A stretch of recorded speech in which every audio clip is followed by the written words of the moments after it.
What's up, guys? How are you? Good afternoon.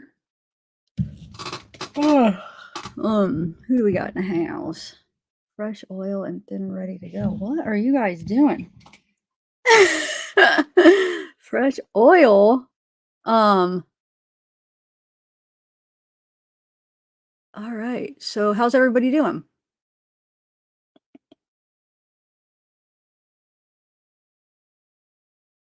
Okay. Hey, Peyton. Hey, Miz. What's up, Muffy? Where is that girl? I'm right here. Oh wait, I think I'm behind on chat. Hold on. Hey, Chuck. Armchair. Juliet, what's up? Jenna, they don't call me Slayer for nothing. Missed you guys. Man, I feel like it's been forever since I've been here. Hey Michelle. They're only 12 minutes late. Yeah, only 12. I got it. Hey Tasha. Oh, thanks. Well, look, this is the thing that I'm flashing. When I'm up here by myself, it's so annoying. God, I don't know why it does that. I know you guys can't see it, but I could see it. Um, you stupid face. Um, hey Shiva. Okay, Tranquil. Hey Tennessee. Anyway, hey Bend Over. Such a creative name there, buddy.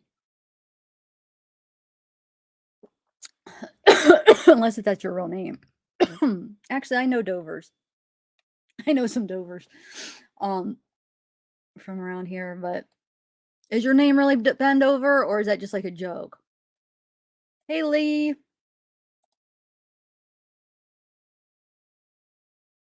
Hey Cherokee.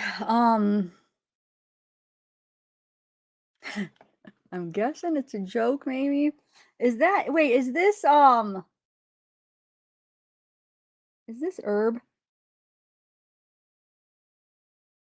playing a trick on me? Maybe.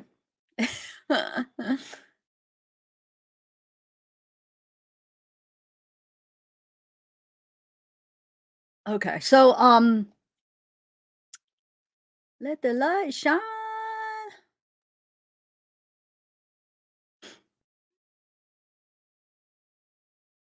What do you mean, Lee? Hey Ryan, what do you mean address the Google searches on the kids? Like, is there an issue? Are people like complaining about that? Or can you explain that a little further? I'm gonna read there's a few articles. I have like a compilation of some videos of like interviews and stuff I want to go through. I might open up a panel, but can you explain what you mean about that? Because I could address it if I understand what you mean. I did see some things about that, but I was a little bit confused on what the whole issue was with that. Let me know. Oh yeah, that's what I saw. Well, what would you want me to address? I mean, it's because um uh it's popular. People are looking it up. I'm confused. Is that what you mean? You know how things go when the case gets big. People look up all their social media. They look up everything. Yeah, I know. I saw that. There's tons. That's what I thought you meant. Okay. But I mean, like address it. Like, do you think it's a bad thing or what? I mean, it's just interest in the case, which I don't think is necessarily a bad thing because it keeps it keeps it going, and it keeps like law enforcement active and the pressure on if they ever feel like they want to give up. You know what I'm sure they're not at that point yet. But you know how sometimes it goes on and they don't have any leads or not, they're not finding anything and they just slowly start like turns into a cold case or whatever. But like when it's popular like this, it puts like more pressure on them. So I don't think it's a bad thing. I actually think it's a good thing. Oh, okay, okay. Then I must have misunderstood the thing when I was reading because I did see the Google searches, but I thought it was just for now. So that was before. Oh, okay. I didn't know that. Right before this happened. Huh. What names? Those 4 specific names you're saying. I didn't know that. I know. I got it now, guys. Everybody. uh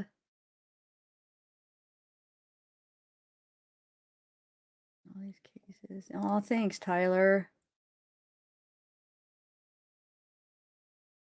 Okay, so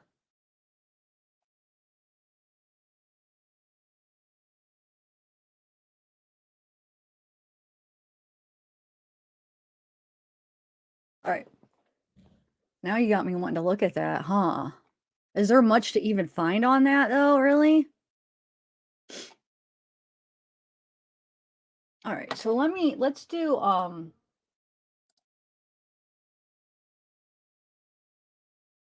on one second. I mean, I guess I could look it up right here. Let's see. Idaho. I'll do that first if you want me to. I have a lot though that I wanted to cover. I mean, a lot of things I wanted to go over, but now you got me curious about that, about what they're saying about that. Okay. Um, Idaho most. Where do okay, Idaho? Well, maybe I should go back to those screenshots I had about it. I was just thinking it meant that it was now. I didn't even. I was wondering why they were showing that. I was like, oh, okay, well that's typical, but I didn't realize that they were showing that to. I have to go find those now. But if I Google it, okay.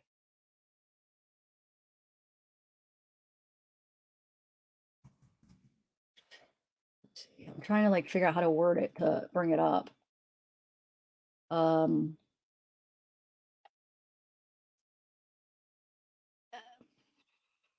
I don't know. I'd have to go back to some of the screenshots. I can't. I'm trying to Google and I'm not finding anything. Hey Jamie, good to see you too. Okay, so search more than others. Dylan searched 44 times before. No, but that's not that much, is it? So here's some kind of interesting articles that the Independent put out that or no, the Idaho Tribune put out. Yeah, let me share my screen here.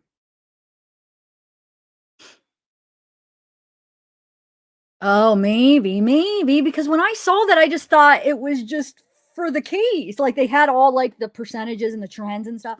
And there was a lot of screenshots in like groups, and I didn't even like put two and two together what it like. I was just like, oh yeah, that's normal. But maybe it is the timing was off. Just like remember the whole what the one shooting where they said like that there's been a couple times where they said things happened before, but it wasn't like there's pages and things that were up before, but I think it was like a mistake or something. Man, this flashing is killing me. Okay.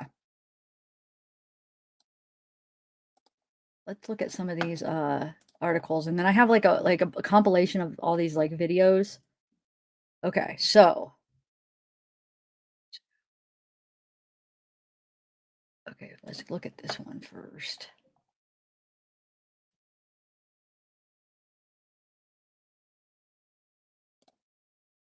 Did you see this one? Look. This might not have anything to do with anything, but it's just kind of interesting. Hey, Peyton, DC. They Okay, cool, Lauren. I'll check it out. Definitely. When I play some of the videos, I'll look at my emails. Um, so I don't know if this is even connected, but the Idaho Tribune put out like a bunch of really interesting articles about that kind of could relate to this. I feel like it's just they're kind of interesting. So did you guys see this? 7 dead coyotes left on student property in Moscow, Idaho, in 2 separate incidents, 3 sororities and 1 fraternity targeted. Animal blood on doorsteps and windows. Let me do. Isn't that getting bigger? But I know it's in 2017. The first incident took place in 2017. Um, but it's that Pi Kappa Phi. Yeah. Yeah, I'm good. Thanks. Hold on a second. Why could I hear that so clear? All right, where am I? Sorry. Okay, where am I? Just this town is crazy with the dog being skinned and just like weird things. Hold on. Like this going on. They have like a oh, hold on. I just clicked on the wrong one. Is this the same? Oh yeah, no, okay. The animal dumps were found at 1:22 a.m., 4:22 a.m. on the properties. We don't have enough information as to who actually committed it. They're gruesome. The body was mangled, and it says the sorority across the street got it even worse. On the back porch of the home, what looks like to be animal fur or some kind of cloth can be seen in what looks to be like a dog bed. So I don't know what that's all about. That's weird. That's in the back of their. You guys know what? Have you guys heard what this? Like, why is there like dog fur? Like I said, you guys might know different things than I know. It is unclear what is actually shown in these photographs or if the incidents involving the dead coyotes have any connection to the recent murders of the 4 students. So I'm not sure what that is. That's the house, obviously. We will continue to follow the story.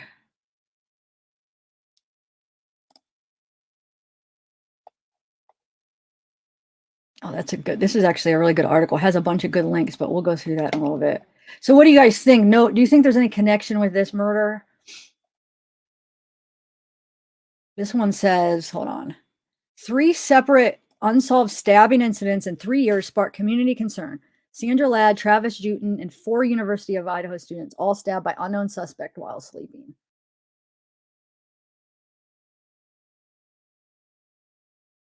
Three separate unsolved stabbings in 3 years, all under suspiciously similar circumstances, have caused residents across the Pacific Northwest to re-examine past incidents and draw connections to the recent unsolved Moscow, Idaho quadruple homicide, which took the lives of 4 University of Idaho students. 2 seemingly unrelated crimes took place a year apart. They were sleeping in their beds early hours of the morning, within a short driving distance from the previous incident that has yet to be solved. The 3rd stabbing incident with unmistakable similarities within a short driving distance. You do think, Chica? Yeah, but that's the thing, Nene, Sue. The cops, they don't know though. They're like, for them to like say things, they have no idea, right? So I don't know. I feel like it's too early, and things could change. Like I said, I keep bringing up the Debbie Collier freaking case because look how that changed when they said it's not a basically self-harm originally, and look what it turned into. So I mean, you just never know. I don't think anything's off the table.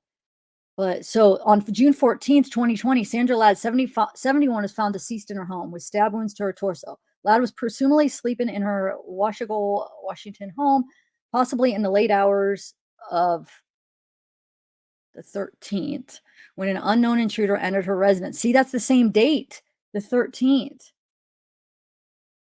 Residence and stabbed her to death. Her crime was never solved. And then, so there's 3 different ones. No arrests have been made, but police said their investigation leads them to believe there's no danger to the public at this time. Okay, and then sometimes people will see something or know something that they don't think is relevant. We want to draw that out. We don't want people to worry about feeling silly. We want to hear about it no matter if it turns out to be relevant or not. And then fast forward 1 year, and only an hour and a half drive away, authorities in Marion County, Oregon, have hit a dead end in their investigation into the August 13th. So they're all on the 13th, which could be, serial killers, they like that kind of stuff, numbers, and like there's meaning to it. Yeah, 13. Yeah. So I don't know. It could be. Unknown masked assailant entered a sleeping couple's home and attacked them at 3 a.m. around the same time, too, with a knife, never to be caught. So here is, and this could even have some significance, like of the map. And you know what I'm saying? You know how people think sometimes, Okay, so we have one here. 1 hour, yeah, huh. The husband, Travis Richard Juten, 26, was pronounced dead at his home, while his wife, Jamie Lynn Rebecca Juten, survived after being stabbed 19 times. So I wonder if she remembered, or she's probably the one that said it was a masked man, right? Because, wonder what she remembers about it since she survived. The intruder is said to have entered the Juten residence at 3 a.m. and began stabbing the couple as they were in bed. The husband, Travis Juten, is reported to have defended himself and his wife from the masked intruder, ultimately succumbing to his wounds. Jamie Lynn suffered 19 stab wounds, ultimately surviving. No suspect has been named in the early morning stabbings, and authorities have asked the public for help by providing tips to aid in the investigation. So here's the couple.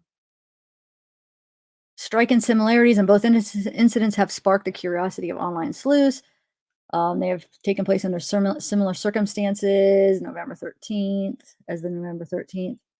So here, so Portland. Right. Where are they saying this? But that would be somebody like traveling. So this was actually on the 14th, but I mean, maybe they planned 13th, but it was late. I don't know. Who knows? But it's still close enough where it was the 13th night into the 14th, right? And she was sleeping. Same thing. Taken place on the 13th of the respective months. So that's kind of interesting.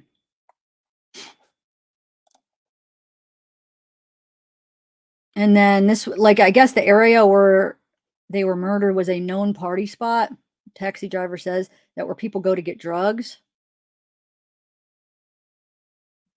I know. No, that was 19 wounds. Didn't they say 19? But yeah. The section of Moscow where they were murdered is known as the party spot. You go to get drugs. You could hear loud. Oh, while there's continuing to, the investigators continue to search, they're hearing loud noise. Okay, University of Idaho students can be heard partying just feet away. Here, let me actually, hold on.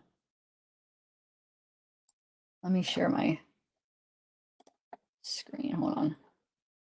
Which one is that? So we'll watch the videos. Hold on 1 second. Actually, while I'm doing that, I'm going to play a video while I get this transferred over to my other computer. How's everybody doing? Who's all here? Let's see. DC. Midwest Crappy Man. Yeah, I mean, definitely could. Hey, Moon Dance. Roommates did hear something. Yeah, they said they heard like a party, right? In 7 years. Okay. Here, let me play a video while, because I have a bunch of videos to play. So I'm going to play one while I get this over here. Hold on 1 second.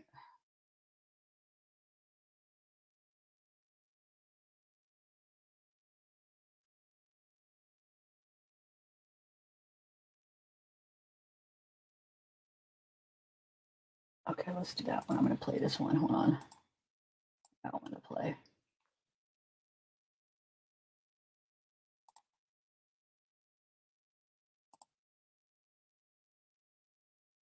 This one.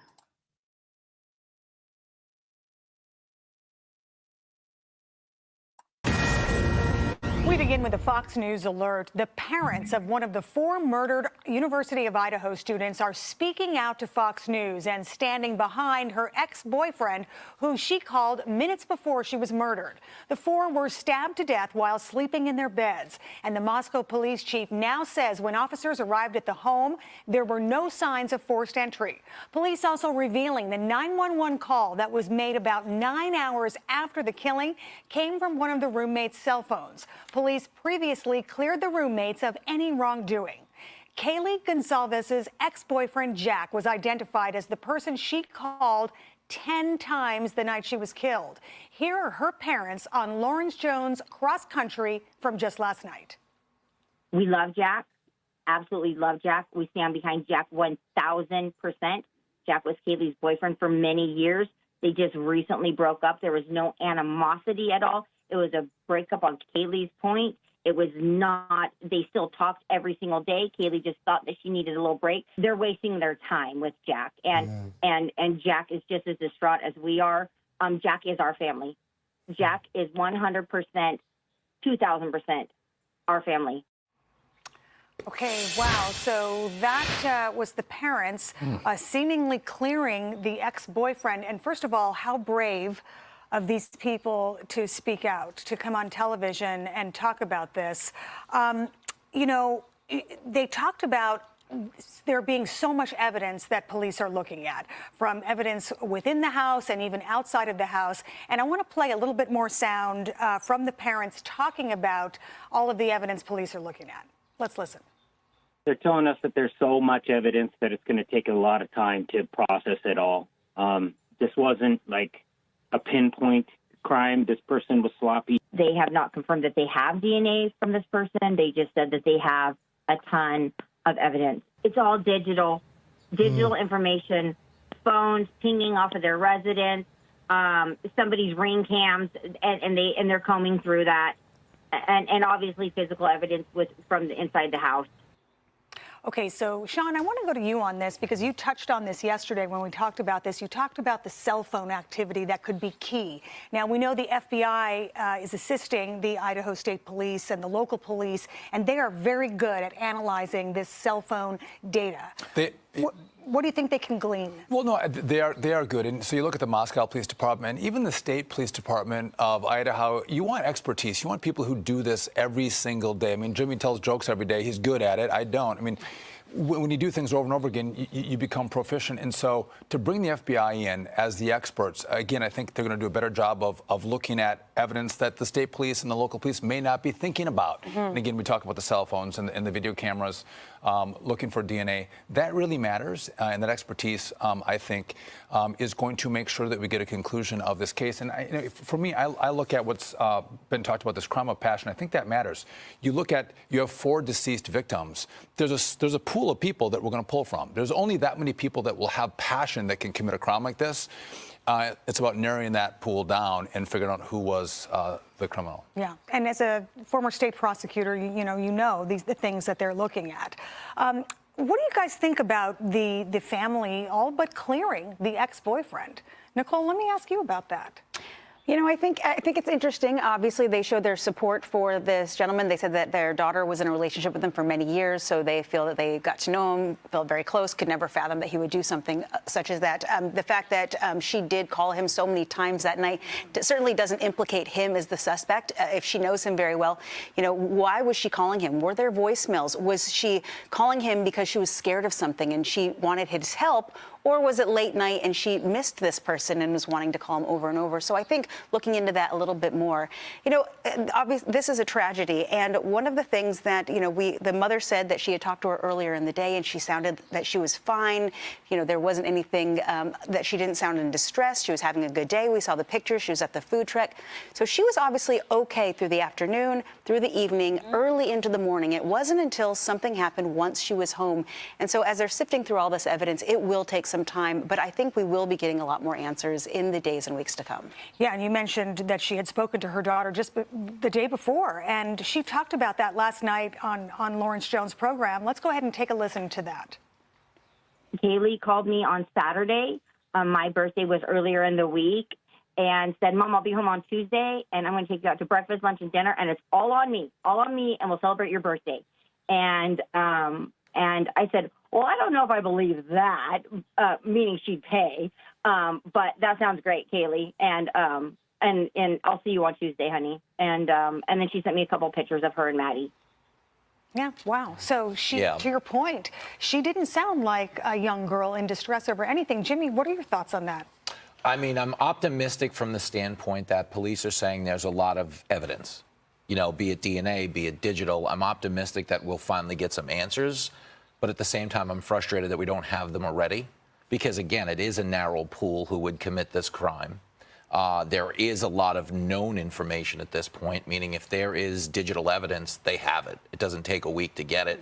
If the crime scenes, heaven forbid, are sloppy, they have that DNA evidence as well. So, from an optimistic standpoint, I mean, and there's certainly nothing upbeat about the story, you want to believe we're less than 24 to 48 hours from some type of a direction. Because personally, it's surprising. If this went on the 12th of November, and we're sitting here over a week later, knowing how quickly they can geotag phones, knowing how quickly they can turn around DNA evidence, you want to believe we'd have something by now. And my only guess is maybe they do, but they're just trying to make this case concrete before they bring it forward, is what I want to believe. You know, I think it's interesting, too. Former LAPD Detective Mark Furman indicated that he talked to a student on campus where Kaylee had a stalker that she had talked about a couple months ago. Obviously, that's a person of interest. It's a rarity that you have someone stalk you on campus. If that person existed, obviously that would be a key suspect that you would want to speak to if you were law enforcement. Well, and one of the things recently in today's era is social media. And so they're combing through not only Kaylee's social media, but her friends and those around her, who's liking her posts.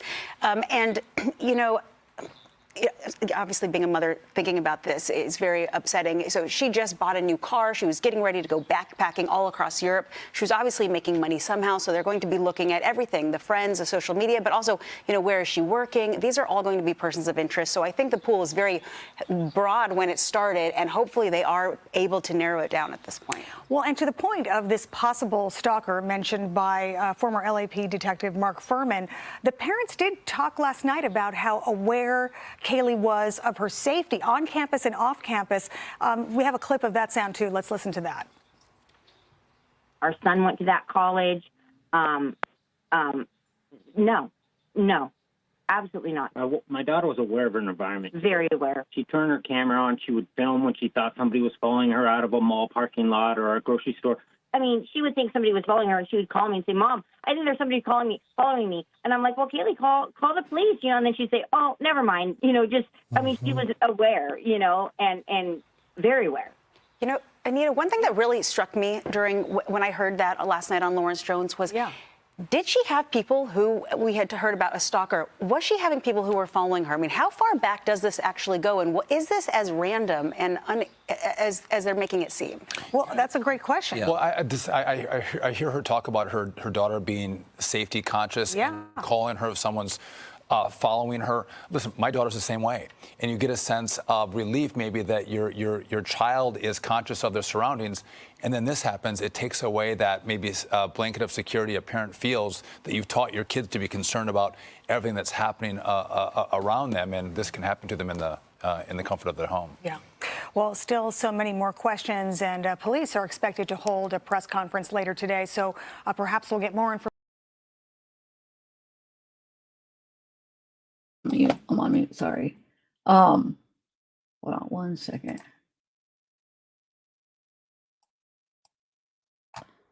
So you guys, okay, I read a lot of comments that were disagreeing about them clearing Jack the boyfriend. So really, you guys are suspicious of him? I know there is some weird things that I did come across that he did, but hold on a second. Let me go through some of the screenshots that I grabbed from oh, and I also have Sleuthie's timeline she put together. You guys want to see that? Her famous timeline, and then I'll do some screenshots I picked up from the groups and stuff. They're just like random screenshots of things that are always, I think, pretty interesting. And then I'll just kind of like intermix it with videos. Okay, hold on. Let's share this. Okay, so this is Sleuthie's timeline she did. Which is really good, actually. There's some things in here that I didn't even realize. So can you guys see it? Let me do. Okay. I don't know if you're, or Sleuthie, are you even in chat? Good job if you are. I'm not sure if she's even in chat, but hey, Tula Bear. I don't know why you think he like yeah. I mean, I don't know. How old is Ethan's brother? He looks a lot like him, huh? I think. I know she's really good at him. I know. So we have that morning that Kaylee bought her Range Rover all by herself, then left her mom's house to go show Maddie her new car and go to the Pi Phi party. And then at 10:30 a.m., 10:31 a.m., Maddie paid Kaylee with a note coffee. 10:59 a.m., Ethan paid Kaylee with a note thank you. 11:10 a.m., Ethan paid Kaylee with a note. Yeah. 2:30 p.m., Kaylee called her mom after sending pictures and telling her about how much fun she and Maddie had at the Pi Beta Phi party last night. And then 8 p.m., Ethan Chapin, I don't know if I'm saying his name wrong, sorry. And Xana or at the fraternity party at Sigma Chi, located there. Okay, so that's at 8 p.m. 8:40, Ethan paid Jack with the note thanks. So that Jack Kadovic, whatever, which is weird, that whole payment.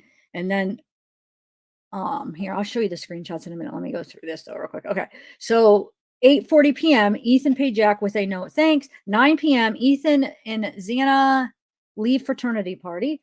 10, Kaylee and Madison are at the corner club located at 202 North Main Street. At 10:15, Kaylee and Maddie were picked up from their house per Kaylee's mom and sister. And then at 10:20, they arrive at the club. At 12 a.m., Xana speaks to her father, Jeffrey, for the last time, and he mentions that he was hanging out at home, that she was hanging out at home with her boyfriend. At 1 a.m., the two surviving roommates arrive home after being out in Moscow community separately. Which I don't understand this, because if they're at home right there, what am I missing here? Just it's probably something so little that I'm missing. But if they are at home hanging out, then how are they arriving at 1? Oh, the surviving. Never mind. Those are surviving. Sorry, surviving roommates. Okay. So they come home at 1. They're already home. So Ethan and Xana are already home at 12. The two surviving comes home. So they're home. They come home at 1. At 1:30, they leave the bar. Kaylee and Madison, they leave the bar. And at 1:40, they're seen on that Twitch stream at the Grub Truck. And then they get a ride home from a private party. But then it says Kaylee called for an Uber. So these two things they can't both be true, right? They get a ride home from a private party. Kaylee called for an Uber. So what I think is when they're at the food truck, right? That's where they leave. I think that one freaking Jack, the neighbor or whatever, was thinking he was taking him home. They call for an Uber instead, and just like I personally think they didn't want to go home with him. And because it's like if you watch, they like sneak off. Like they try to like, as soon as they get their food, they're like, they take off. I feel like they're trying to get out of there before he could see. And they're like ordering the Uber, not telling him probably, because they're probably like, I don't want to go home with this guy. You know what I'm saying? Like we were like, no, I don't. He probably offered to take him home. We're like, probably like, I don't want to go home with him. And so they're getting an Uber. I'm just guessing. I don't know. It's just their actions, their body language. They're getting an Uber like secretly. Obviously, they don't tell him, and then they just like sneak off real quick after they get their food, hoping to probably like for him not to see. And then he ends up running, probably to his car. Oh, thank you, Gail. Has anyone checked our workplace surrounding business? No, but thank you, Gail. We'll check it out. And also, Gail Star, I saw you earlier and I forgot to say hi. How are you?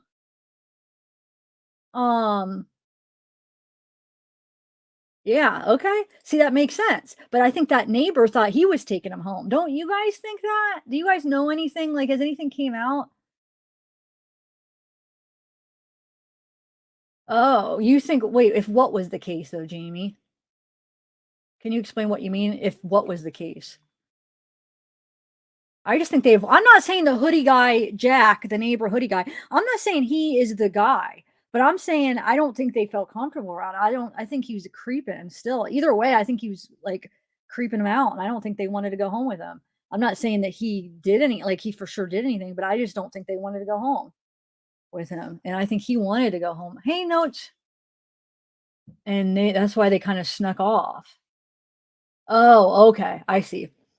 So anyway, I think they ordered the Uber when he thought he was going to take him home, in my opinion.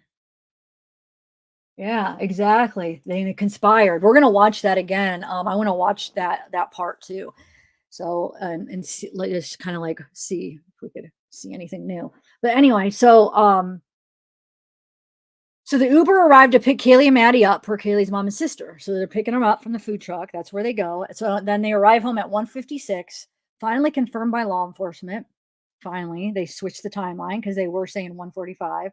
And then at 2, neighbor Dakota Sparks, he and his partner Heather goes to bed, hasn't heard anything at all or seen anyone. At 2:26, Kaylee's first call to Jack, and then all the rest of the calls, and then the 6 calls at 2:44, and Maddie's second call, blah, blah, blah. We went through all the calls before, so a bunch of calls to Jack. And then at 3 to 4, time of death of all 4 victims. The surviving roommate summoned friends to the residence because they believed one of the second floor victims had passed out or was not waking up. Friends arrive at the location. 11:45, Dakota Sparks leaves for work, not seeing or hearing anything. At 911, a call from inside the residence on one of the surviving roommate's cell phone requesting aid for an unconscious person. So, wait, leaves for work. I just want to see something. Okay, so she leaves and then, okay. At 12 p.m., all 4 students pronounced dead. And then at 5 to 5:30, the coroner arrives. And then the press release and all this stuff. So good job, Sleuthy. Good job on it. You always do a really good job on these. Okay. So now let's go through some of the screenshots here. Just from like different, they're just going to be random from different like groups and stuff that, yes, thank you. Yeah, Puda London Mental Health and Crime.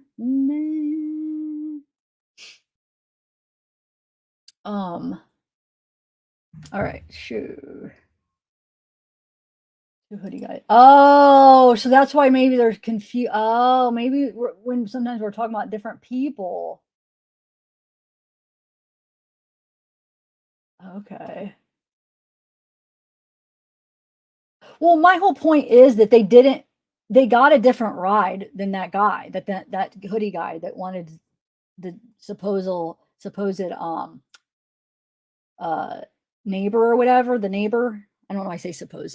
Yeah, the neighbor, Jack or whatever. I feel like he thought he was going to take him home and then they got a different ride, right?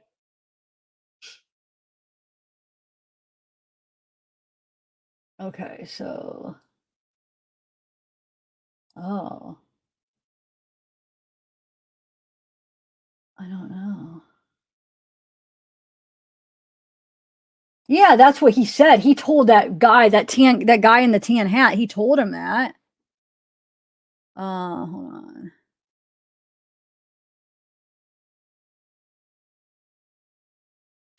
Oh shoot. Thanks, Mez. I didn't realize that. Hold on a second. I don't think it matters. Hold on. No, I don't know. I didn't realize that. Okay, so let me go back to. All right. Hey, bonds are very clever. What? You guys are silly. Hey, hippie and hood. The fat guy is in cahoots with the hoodie guy about it. Oh, what? I don't know about that. Huh. Oh, thank you, Shannon. That's awesome. Hey, Autumn. You made it.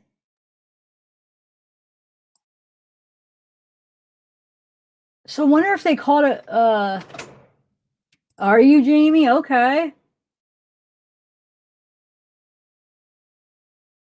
Anaphylaxis, what's up? I feel like I haven't seen you in a minute.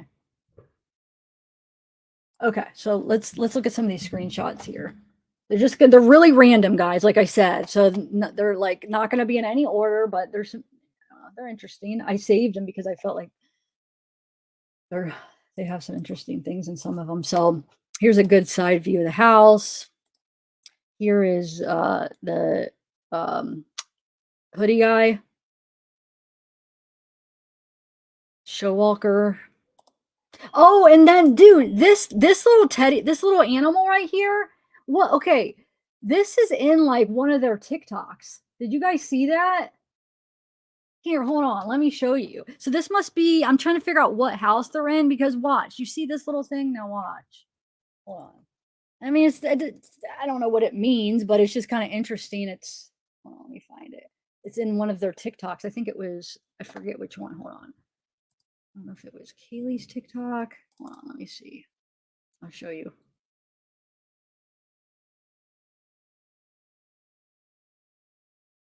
Wow, it didn't even screen record. That's weird. Oh, it just did audio. Okay, I'll have to find it.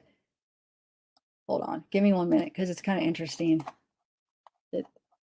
I guess it's not, but that's that Jack guy. And So wherever they're at, they must be at the house where all these other people are partying, or he must be at this, or they must carry around that stuffed animal or something. Does anybody know what I'm talking about before I show it?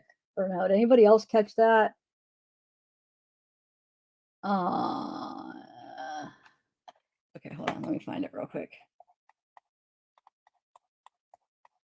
Give me 1 minute. The one where it has like all the links. These articles are really good. They have like all these links. Okay, here we go. So I think it's on Xana's for some reason. Let's see if I was right. Yes, it is. Okay. Oh, okay. See, look, it's this. It's on, this must be like one of their buddies or something. This is Xana's TikTok. I don't know. Why is it not doing it now? Oh, there we go. Oh, there it was. There he was. Hold on. He is one of them. Wait, hold on. There, right there. I need a screen recorder so I could stop. Oh, so we could stop it. Yeah, I'll have to do that. And then I'll be able to freeze it, but it's too hard to do it on the TikTok. I didn't realize he was actually, because I haven't got to slow it down yet. I feel like there's a couple pictures of him. I just want to find them. All right, anyway.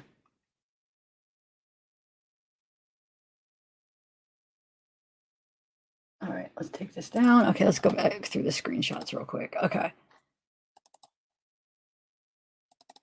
Okay. Some of them are just like pictures. I don't know. I just saved them.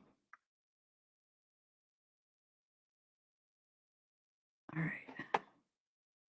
Okay.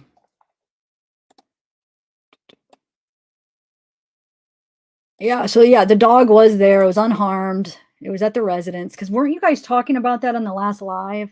If it was there, I feel like, but it was there. At least that's what they're saying. So, and this is that thing. Okay, so Jack, there's a whole thing going around. People talking about that Jack that Ethan paid that night was the first to donate to Ethan's memorial, and he donated $6. And then there's one more thing I want to show you about that. Hold on, I'm gonna and this is another like incident in the area where police are looking for a man accused of a woman inside her apartment near the university back in July. So here's where the murders happened, and here's where that happened, which I don't think it's related since there was no essay in the murders. So that I wouldn't say that would be related, because if it was anything, then there would have been. I don't know. That's just that guy that was at the food truck. But I mean, I just think he's just an innocent bystander that was there talking to that one girl. But I don't know. There is like somebody noticed something about the one girl but on the food truck, which I want to go over with you guys. But some girl with a beanie that they said is like, it looks like she's like motioning to the other guy, and it looks suspicious or something. So I want to go over that. Have you guys heard about that? Which I don't know what's the chances that the person that killed him actually was at the food truck that day. Like, you know what I'm saying? It doesn't, I don't know if that's really necessarily true, but okay. Yeah, here's that one. Moscow mini Australian shepherd discovered killed and skinned shortly after 2 a.m. Skin rabbit had been found days prior.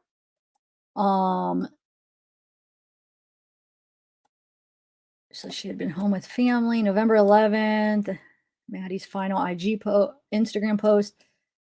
Kaylee returns to campus for the weekend to show off her new vehicle. Kaylee final text with her sister. November 12th, Kaylee's final phone call with her mother is at 3 p.m. Intended to return home on Tuesday. Kaylee's final Instagram post with roommates. Ethan attends a dance at his sister's sorority as her date. His other triplet brother went with his sister's roommate. PM. Neighbors hear loud music from somewhere in the neighborhood. Did not hear screaming or gunshots. Neighbors report hearing noise from the house Saturday evening, but it sounded like well, of course it's not in order. But we were looking at these before of the whole layout of the house.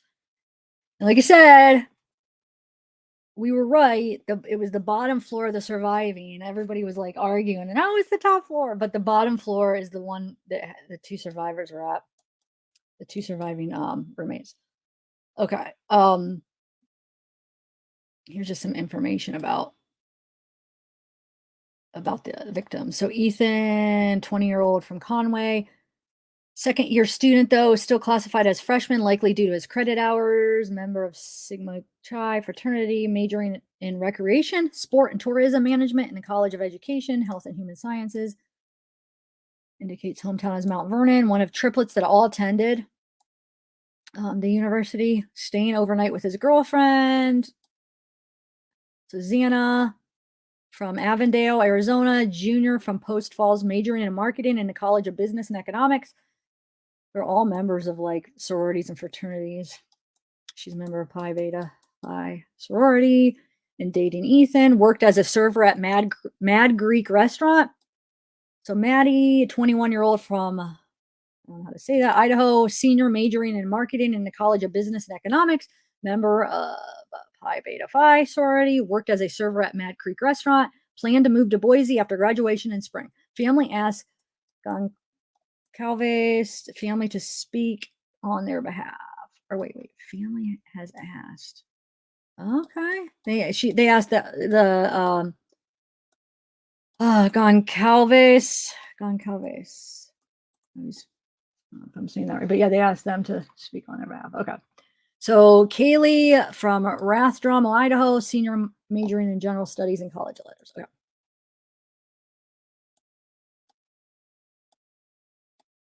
They believe one of the second floor victims had passed out. Okay, so we have all that. So Kaylee's family states in the interview that the person was sloppy. He made a mess. Kaylee and Maddie families met together. Daily Mail reports on attack on dog October 21st near campus. 2 young women were in Moscow were chased by a man. The description is an overweight man in a yellow shirt with dirty blonde to brown hair and a scruffy beard. Rumor control. Police are aware of an incident report of a skin dog, have determined it unrelated. Police are aware of deceased animals left on residence property. This was determined to be wildlife activity. So that's what they said. So somebody, let me see what chat's saying. I don't know. Yeah, it sounded like it, from what I got, or from like little clues of what people were saying. That yeah, they said Ethan was in the hall. So like I think one of our theories was probably kind of correct that he came out, he hears something, he comes out, and then gets attacked in the hallway, and then they go in and then it get Xana. I mean, so this is self-wounding of assailants during stabbing and cutting attacks. Okay, because we were talking about like the person that did this, you would think would have some kind of cuts on him, right? Maybe. So involvement by the authors in this investigation of homicides involving stabbings and cuttings has revealed a number of instances wherein the assailant also sustained some injuries during the struggle. 7 separate mechanisms for self-wounding by persons wielding knives or other sharps are proposed. A number of case histories are presented to illustrate the various mechanisms of self-wounding. Evidential implications are discussed. The literature provides adequate descriptions of injuries to victims, including defensive injuries caused by knives or other sharp instruments. However, there appears to be a paucity of information concerning the self-wounding injuries sustained by the assailant during the attack. So occasionally the assailant is injured during the fracas. A trail of blood may be found during the investigation of a cutting or stabbing homicide, made either by the victim or assailant. So a case history involving serial murderer, William McDonald describes wounds to McDonald. He cut his own hand badly and had to go to the hospital to have it stitched, claiming he had cut himself on a bread knife. And it says authors have been involved in a number of cases wherein such injuries have occurred. In several instances, these injuries and the resulting physical evidence have proven a great consequence in the resolution of the case. A review of the exemplar cases gives rise to several physical mechanisms described below, whereby such wounding could and likely does occur. So the knife, the use of tools and weapons greatly precedes the recorded history of man. Okay, yeah, I don't know. So here's some of the pay. So this is that Liz Katovic, which Molly ends up paying Liz that night or that day, and it says 3:30 a.m. Hold on, let me find it. Did you guys see that? Which is really weird because Jack Katovic is the one that Ethan pays and was the first donation of his memorial for $6, and then this Liz Katovic or this Molly person pays Liz that day at 3:45 or something like that p.m. But the reason for the payment, like down here, it says 3:30 a.m., which could have been possibly the time of the murders, right? I have it somewhere here. We'll come to it. Do you guys find that kind of weird, or do you make anything out of that? Has anybody like dug into that and found anything? Does anybody know what I'm talking about?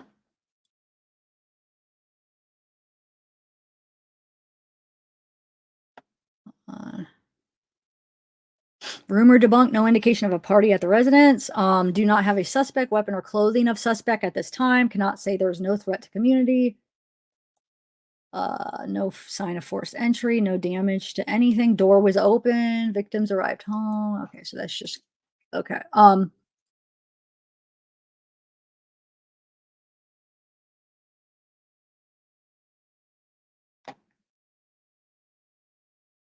So this is just somebody's theory. It's kind of interesting. So I believe we're paying too close attention to Kaylee and Maddie. All have been cleared around them. We've heard nothing about what happened at the Sigma Chi party with Xana and Ethan. Trust me, something did happen. There's a reason Sigma Chi's Idaho Instagram went private and all Facebook posts have been deleted back to 2018. This person followed them back from just a couple blocks away and watched. The survivors were already downstairs and in bed. He saw Kaylee and Maddie come home and he waited until they went to sleep, not knowing there were two downstairs. He went in a rage and killed the four and left back out the second floor sliding door. It was pretty simple. Now they will. Wait, the survivors were already downstairs in bed. He saw Kaylee and Maddie. Yeah, I don't know. But it's just kind of interesting that they said that they went private and all the Facebook posts have been deleted back to 2018. Hi, Brian Hoffman. Hey, Maurice. Okay, so here's some stuff here. Let's see. Does not believe toxicology report will be relevant. Did not know the time frame of death. Declines to comment on where bodies were found. Daily Mail post image they claim is blood oozing out of residence. State that scene was the worst had ever seen. There was blood everywhere. Have never seen anything like this. Trash taken to garbage depot. Kaylee's family interview states the door had keypad code 8:36 a.m. Vigil postponed until after Thanksgiving. 11:24 a.m. Law enforcement press release states they are still searching for an edged weapon such as a knife that was used in the attack. 2:07, law enforcement stopped garbage truck from leaving residence as they have not recovered weapon. At 2:40, bodies in Spokane County autopsy to take place on Wednesday. Rumor debunked, no indication of substance use. 4:25, confirmed the FBI is working with local law enforcement. 6:36, county prosecutor states there is a sealed warrant issued at residence. A handful of other warrants in the works. 7-11, families of Maddie and Kaylee released statement. So here's Ethan paying Jack that day at 10:40, saying thanks. Scenarios. Some people like just drew out like different scenarios. So it says the dude in the video's name is Jake Showalter. He lived near them and got kicked out of bar for acting creepy and hunted a lot. It's not the same Jake that was Maddie's ex.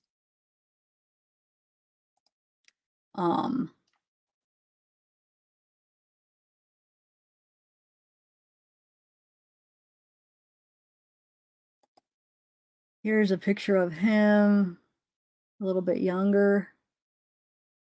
The guy, the hoodie guy. I don't know. That's the thing. It just says thanks. And then you'll see, okay, I will, Brianna. When I get through these, I'm going to check my email. I'm going to play a video after I get through these screenshots, and then I'm going to check my emails because you guys have been sending me a lot of good things. So here's the Jack, it says, don't miss me too much, Hawaii. So Kaylee writes, and then Jack, anyone got a rag I clean up with? Left a lot of creepy comments on, or man, you left a lot of creepy comments on a bunch of her pictures. You look sus AF.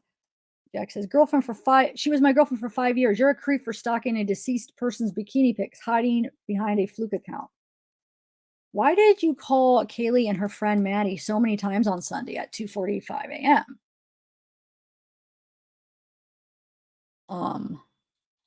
Wait. Other way around. I think it was the other way around. They called him multitudes of times between 2:20 and 2:52. Was it you that they were calling? Okay.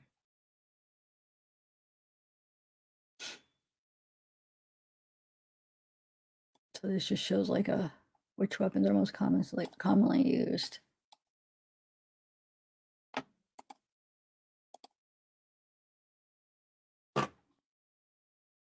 Hey, crimes have consequences. Hey, Wolfpack.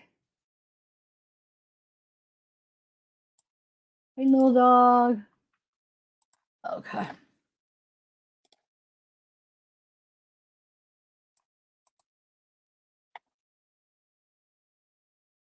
I'm going to read some of these later.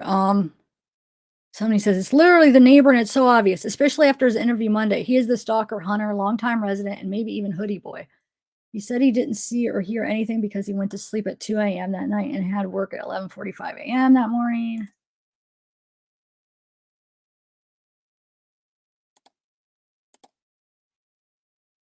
So, alcohol offense, Taylor Avenue, 301 in the morning, Taylor Avenue, Banfield. So literally between Sigma Chi and Taylor Avenue, not seeing this mentioned enough. 301, an officer was within 500 feet from the house, which that's kind of interesting at 301, you know?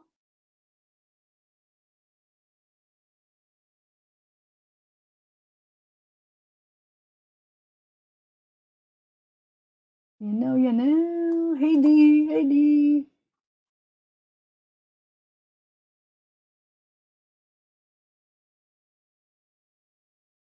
All right. I don't know, Monkey Nut.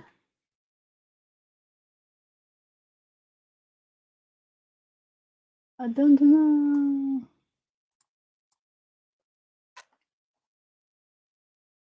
Mm-hmm.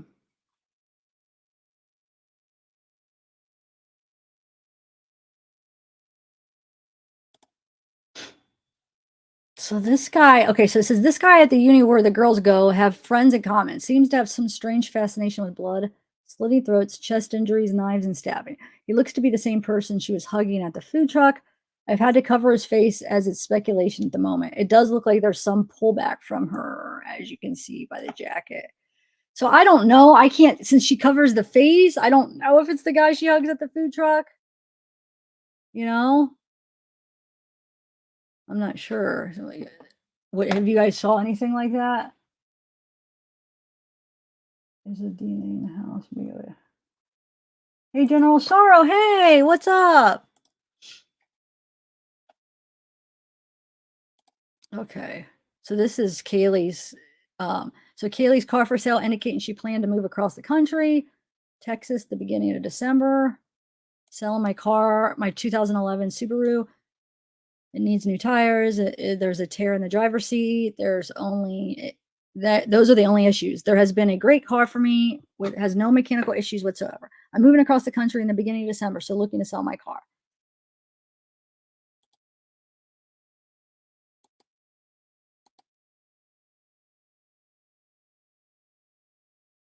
So somebody says, where they were sleeping when this were they sleeping when this occurred? The perp must have been covered in blood. I feel like it was a man who was rejected by one of the girls. He was on drugs or alcohol. I feel like one of the girls tried to fight back. He killed a girl first, then another, then the male, then the last girl. He didn't know there were 2 others in the apartment. He ran on foot. He lives nearby, maybe another student. He's scared he'll be caught, but feels cocky too, like he's smarter than everyone. He's a bit of a nerd, rejected by women, mother issues too, always trying to fit in. They can profile him and we'll catch him. I'm hearing student. Mail this Male, this is like the Scream movies. I'm seeing a lot of blood. Were these students stabbed? Yes, they were stabbed multiple times. Lots of blood. That was awful. I only looked for a moment. I was scrolling through Facebook and saw your footage. So just somebody's thoughts on it. And we could watch that interview. I have that. But hold on. Let me just get through these.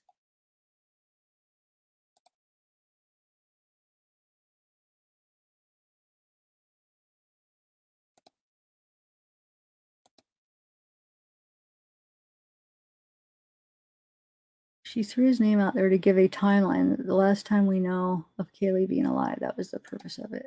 I forget what that was in reference to. Oh, this is the guy. Okay, so that guy that had the face blocked out that they said it was they thought it looked like the guy she was hugging and he pulled away. Like I said, we're going to watch this part again, like the actual video. But this is the guy they were talking about. But I mean, she has somebody blocked out the face. So how are we supposed to know? Yeah, it's the same post, the same words. And somebody pick this up. Weapons most commonly used in homicide at each state. 8.6.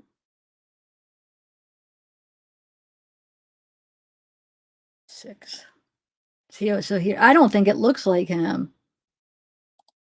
I don't know. I mean, you can't, it's too little to tell, but you got a knife and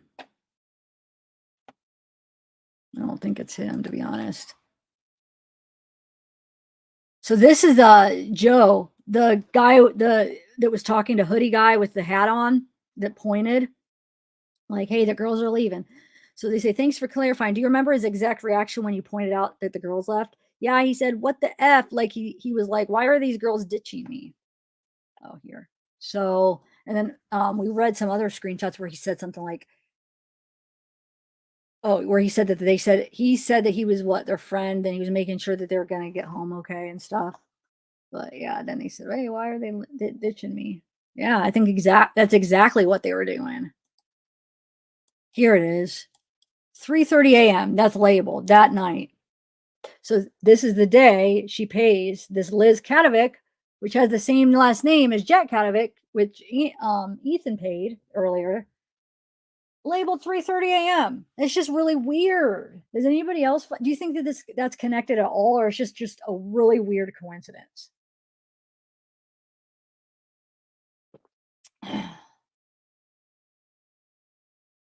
What do you guys think?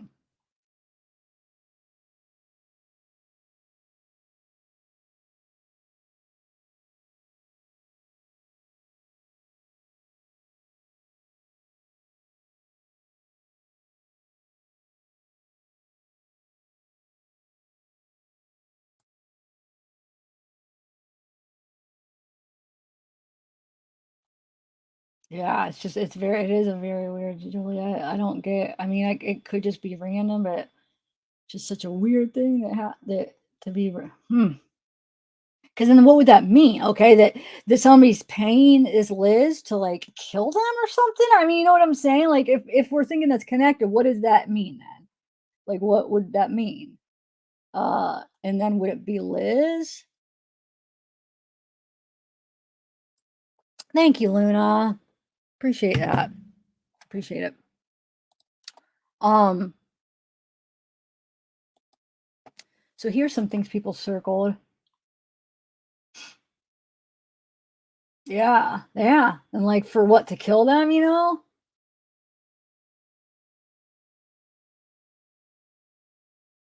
Weird. What was the other Venmo title? The one where Ethan paid Jack, it just said thanks. Is that what you mean? This one just says 3:30, but the other one, I could go to it in a minute, but it just said thanks. But then he was the first to donate to the memorial fund, saying, or donating $6. Why $6? Weird. Okay, so let's see. So 11:20, several mailers beating a vehicle with a baseball bat. Driving and saw a male on the side of the road carrying a knife in front of him stretched out. Officers responded, no report. Like what? So this was from they saying 11:20? Wait, where's the date? Because why does it say 11:20 right there? Because somebody marked that in from the group. I don't. God, and they better have looked into it.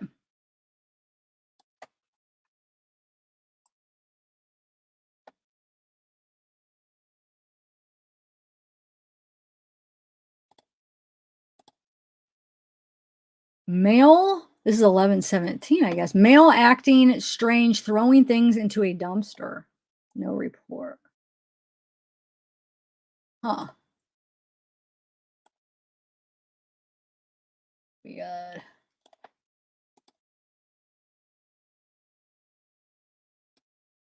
So this guy was booked on the 18th. And somebody said that he had class with one of the girls. I don't know. I haven't been able to confirm that. But why wonder what he was offenses? Wonder what he was booked for. Does anybody know? Justin Dennis. Oh, I need to look him up. I got to do a background. Oh, I could just do a background search. I knew I was forgetting to do something. Justin Dennis. Try to see what he was in for. Have you guys seen that? Because that would have been, wait, the 18th. So basically 5 days after.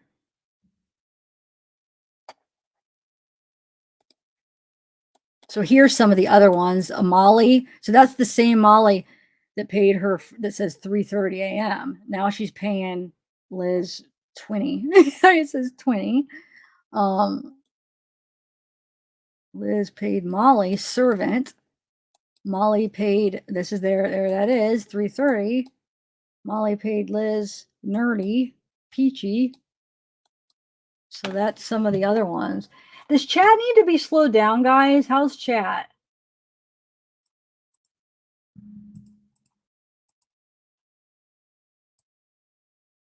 How is the chat?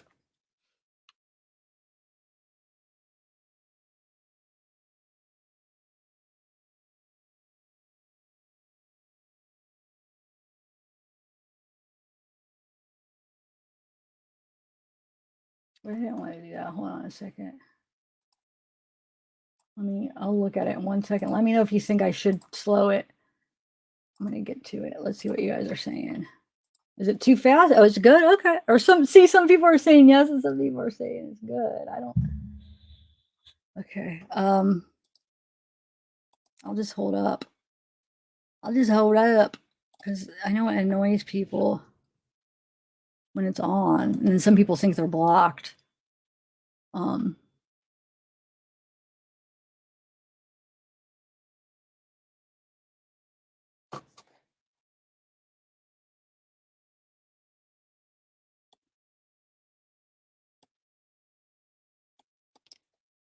Okay, Moscow Police Department is providing information to update the public.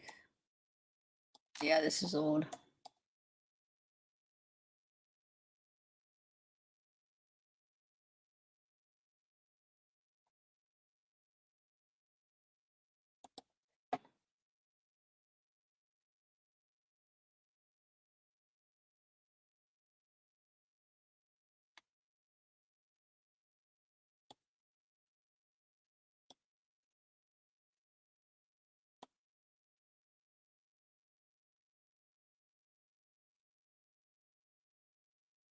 Victims were not tied or gagged because there's people keep saying that for some reason. No suspects in custody, and this was what on the 8th. Oh, so I guess that I don't know what that guy was arrested for. So this is FBI agents and investigators returned to the house Friday, seen checking eye line from 3rd floor window towards apartments across the way. Estimated time of death 2 a.m. to 5 a.m. Well, we know it's past 2, like because they called what, Jack? 11:58. They responded to the 911 call. All right.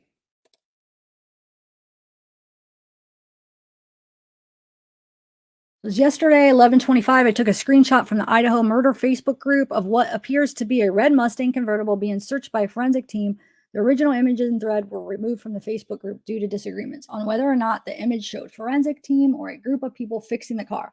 Below is a bit of information I picked up from the post.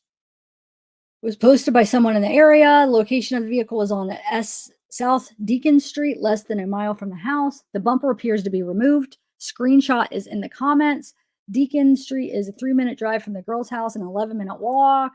It was pointed out in the thread that the taillights of the vehicle seen in the windows of a local business in the Twitch video look similar to a Mustang. Wow. Are like you think you really could tell that much?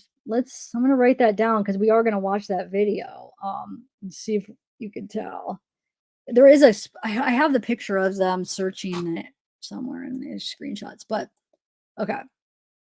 Adding a link to the sub discussing Twitch. A local in the sub confirmed the vehicle is still in the same location on 11/26, 2:46 p.m. The car has a Boise, Idaho plate.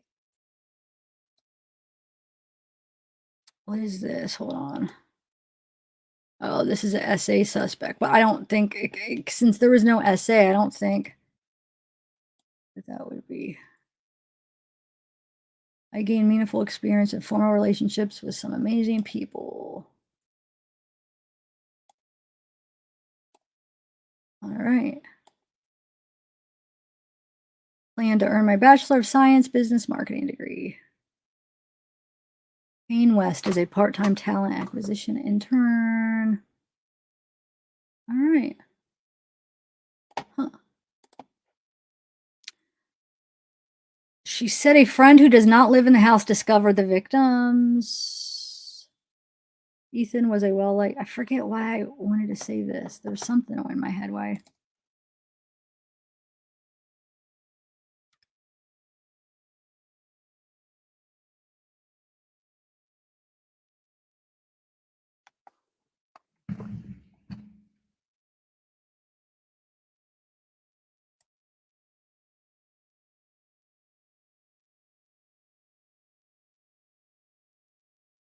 Okay, so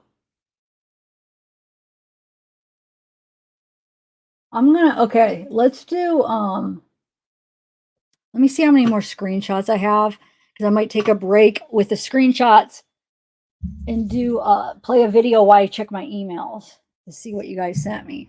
So I'll read this last one and then we'll continue with them in a little bit. Okay. So why are we looking close-ups of doors, black photos? Okay, so someone says, from what I was gathering from reading through some of the archived wait, hold on a second.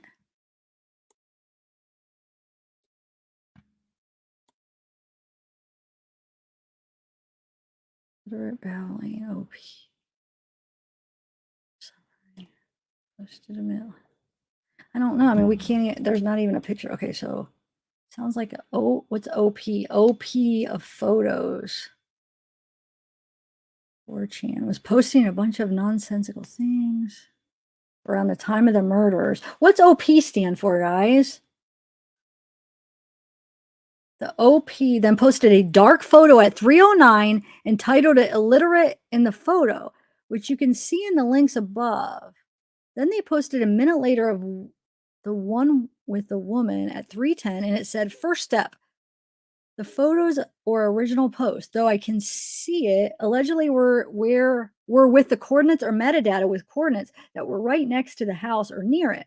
So the users there were wondering if it was being posted in real time. Unknown, but they're theorizing that the photos were actually from outside on a roof and looking in. And then it appeared that the police were then investigating the eye line through the window of the 3rd floor shortly after the post of 4chan. I'm just trying to say that is some of what's going on over there in the regards to these photos of what I've seen. Okay, so nonsensical things around the time of the murders or just before.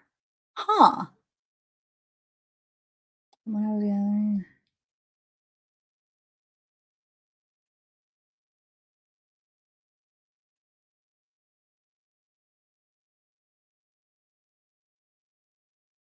It's weird. I mean, do you think?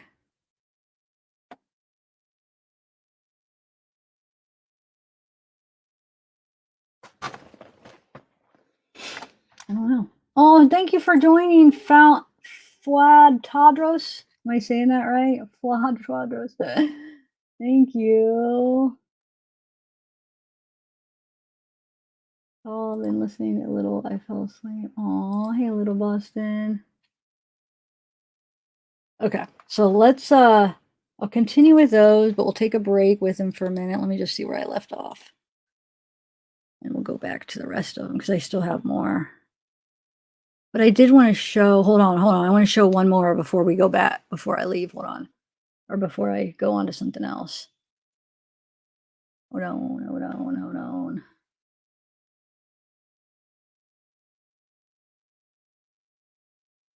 Where did I just leave off at, guys? Is it right here? Yeah. Okay. Yeah. So I want to show you this picture that's supposedly that hoodie guy. But they have the, I'm trying to find the original. So I was trying to find his Instagram because it's supposedly on there. And, because I want it without the face blurred out to see if it's really him. I mean, they're saying it is. Okay, 1 second.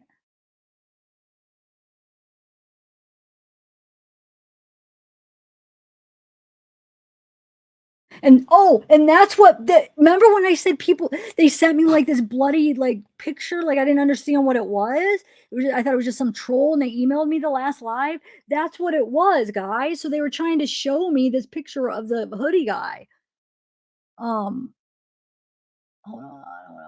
Where is it? Oh, here it is. Okay, look. This is supposedly supposed to be the hoodie guy. Somewhere. Jack Showalker. And so, like, if anybody does have the one that's not where I could see the face, can you guys send it to me just so I could confirm that one of these guys is him? So, look, that's this exact kind of knife that was used, that they said at least. But I mean, that's, people that have like some kind of fascination with like this kind of stuff. I mean, that's the type of people that do this crap. Look, we have an axe, another knife, or that might just be the knife holder. He's got a knife in his hand. This knife, I mean. So it says, a theory which is the most logical I've seen. It is believed that Jackass is hoodie guy from a food truck. Jackass was recently involved in an harassment case and was kicked out of his frat. He was a great athlete and pretty popular until he wasn't. People begin to realize he's creepy towards women, etc. He comes from money and being in a frat runs in his family. When he got kicked out, his life went downhill and he started losing friends. The night of the murder is said that he is seen following the girls from the grub truck because he wanted to make sure they got home safe. However, the girls got picked up by a private party, most likely leaving him behind, or got rejected by the girls at some point, therefore triggering him into a rage. His life is going off the rails and he's in a very dark place right now. He ends up walking home by himself or gets a ride. He lives next door to the girls. He gradually keeps getting angrier, and by the time he gets home, he sees their lights on, grabs a knife, and waits for them to go to bed before entering the house. Remember, this is just a theory. This is just somebody's theory. There are videos, can't find them right now, of him and Kaylee playing with her dog, which could be why the dog was spared. In his angry, filled rage, he enters the house and kills the girls on the third floor and moves to Xana and Ethan. Whether that be because one woke up or he knew that they were and couldn't stop himself from going after them. I don't know. I believe he locked the doors after the killing to delay finding them. In the morning, the girls hear someone's alarm going off upstairs. They can't get into the room to wake up the people, assuming it's, and then I wish I could find the original. Yeah, I want to see if one of these really is him, which I'm guessing it is, but let's see.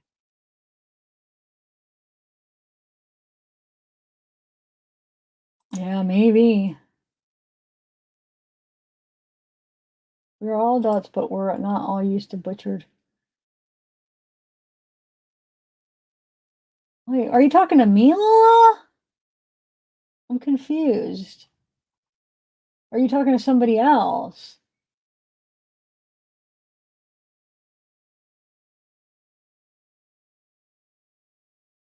I guess I should have done a trigger warning. I'm sorry. Shoot. Huh. Yeah.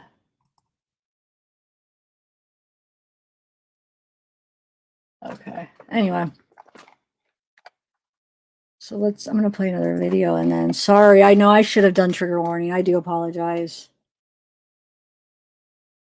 Yeah, sometimes just forget because I just feel like covering this stuff, it's like it's almost like I should just have like a constant trigger warning on my channel because it's bound to at least have a few times within each video. You know what I'm saying? But I should like on the specific real bad ones, I should like real obvious pictures. Okay. So let's I'm gonna play one more video and then I'm gonna check my emails. And then I want to go through that food truck part, just like the one part where they leave. Wait, former Afghan.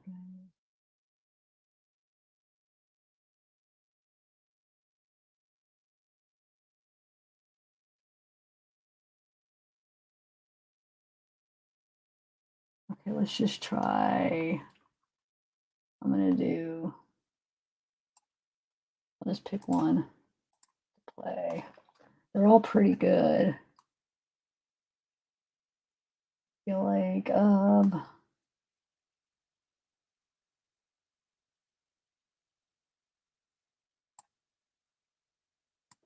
just play this one real quick. Sleuths across the USA are focusing their attention on the brutal slayings of 4 college kids. How do you kill 4 people with a knife? We're learning about another strange detail in this case. My most immediate question is, where's the suspect? Dozens of websites and postings from armchair detectives are springing up, and some of the best-known lawyers and detectives are offering their own theories about what may have happened. Interesting how 4 students can be overcome by one person with a knife, not a gun. Olivia Gonzalez isn't waiting for police. She's tracking down her own leads to find her sister Kaylee's killer. We're not getting any answers, and we're not going to settle for that. Hi. It was Olivia who found the potentially crucial video of her sister and Madison Mogan at a food truck just hours before they were murdered. She also tracked down their Uber driver. I found neighbors' Ring camera footage so that I can verify that the Uber driver took her home. She's also raising questions about why her sister called a young man named Jack multiple times the night she was slain. At 2:26 a.m., Kaylee starts to call Jack. Kaylee calls Jack 6 times between 2:26 a.m. to 2:44 a.m. Gosh, I give you a lot of credit. You're almost like a detective here, putting all the pieces together. I spoke with retired detective Phil Waters, who had a 96% clearance rate on homicide cases when he was with the Houston Police. There's no doubt that this is a person who is filled with a type of evil that is incomprehensible. There were 2 other roommates in the house who walked away from this. How is that possible? The use of an edged weapon is going to prevent any kind of real sounds that would awaken the other 2 girls. If this person, and it appears to be they are, proficient with an edged weapon, the deaths would have occurred so quickly that there would have been no opportunity for them to cry out. Okay, so great. That's probably gonna copyright. They're just so ridiculous. Hold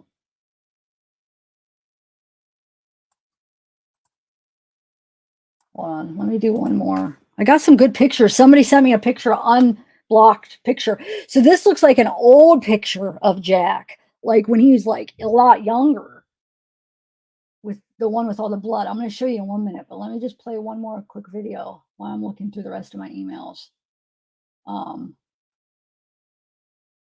Which one did I just play?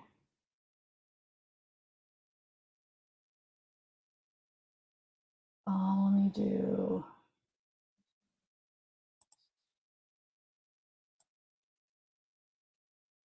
Former LAPD detective and Fox News contributor Mark Furman. He lives a couple of hours away from the University of Idaho. Mark, it's always great to have you on. I mean, I want to look and put this on the screen. This is the staffing for the investigation. Moscow Police Department, 4 detectives, 24 patrol officers. The FBI, 22 investigators in Moscow, 2 behavior analysis unit. Idaho State Police, 20 investigators, 15 troopers. It looks to me, Mark, like this is an all hands on deck situation. And yet we're hearing stories about some neighbors who have not been interviewed, and that this is kind of a slow moving investigation. But you think this investigation is moving along very well? Well, I think it's moving along well because they immediately established a task force and brought in leadership and expertise for specific areas like blood spatter analysis, profiling a suspect, anything that they could work with the scene. They also relieved, the Idaho State Police relieved all the Moscow officers and detectives to be able to work specifically on this homicide. So there was some great leadership trends going on there, and there's also the ability for them, and which they did. They worked from the center and they radiated out from there and accounted for the 4 victims' whereabouts from the last time they were seen alive to the point where they were murdered at their residence. So they have completed this. And now they're radiating out from there, asking help from the public and trying to go to more remote areas of interest, which could be surveillance cameras, residence ring cameras, vehicles that might have been in the area. So they're doing this properly. It sometimes takes time, but unfortunately hasn't elicited any possibles.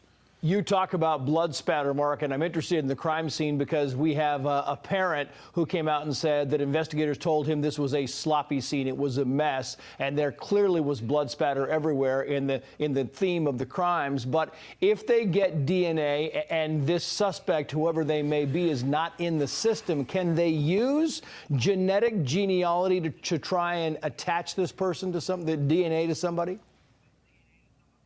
Well, the Golden State Killer was caught exactly that way, but that's a long way down the road. First, blood spatter analysis has got to establish which victim was first, second, third, and fourth, and they can do that. And they can do that fairly rapidly because it's not a scientific test. It's basically using trigonometry and a lot of calculations at the scene. So tomorrow at the press conference, I think that we should deal with what facts we know, and I think so should the press conference, and try to stimulate the public to work on what they can and remember what they can. And one of those things tomorrow should be why they think somebody was targeted. Of course, if you're a victim of a crime, you're always targeted, but that's not the point. If it was so specific that they can actually establish who the first victim was that was stabbed. If they can establish anything else, I think they should relay that to the public so they can work on it. The second thing is, let's go back to the murder weapon. The coroner and the pathologist, working in conjunction with each other, established that the victims were all killed with the same weapon, which was a military-style survival type of Bowie knife. Right. So they know this because of a few reasons, and this is a little graphic, but this is the knife that they were looking at. This style of knife and this hilt right here. Yep. When you're in the autopsy, this hilt, when a victim is stabbed with this knife, causes a bruising, and that's how they knew they had this style of a knife with the hilt. So, reestablishing the facts tomorrow in the press conference might help people to work on things over the holiday that otherwise they wouldn't. And I think that's one of the ways we're going to be able to move this forward if we can. Mark, that's great analysis, and we'll get back to you as the news warrants. Thank you for coming on. I'm Steve Doocy. Okay, I'm Brian Kilmeade. And I'm Ainsley Earhart. Ooh, I want to catch up before. So wait, which CNN one? I have a few of the family interviews. If you guys want, like, I have so many more videos. Like, I did a compilation of interviews, like this. Okay, so we have that. Hold on. Let me do, let's play one more and then we played this one.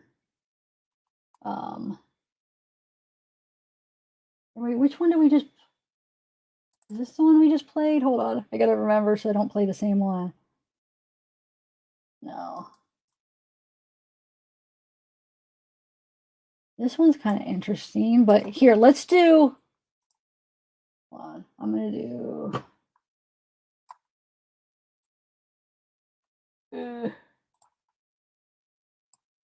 some of the ones that are on these articles. Give me 1 minute.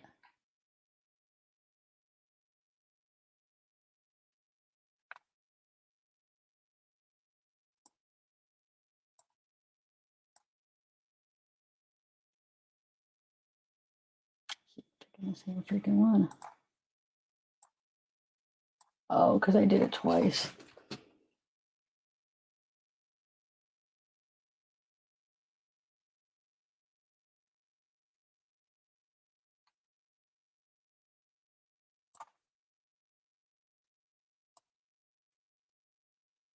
Okay, here we go. All right. I'm going to play a couple of the family ones. Share my screen.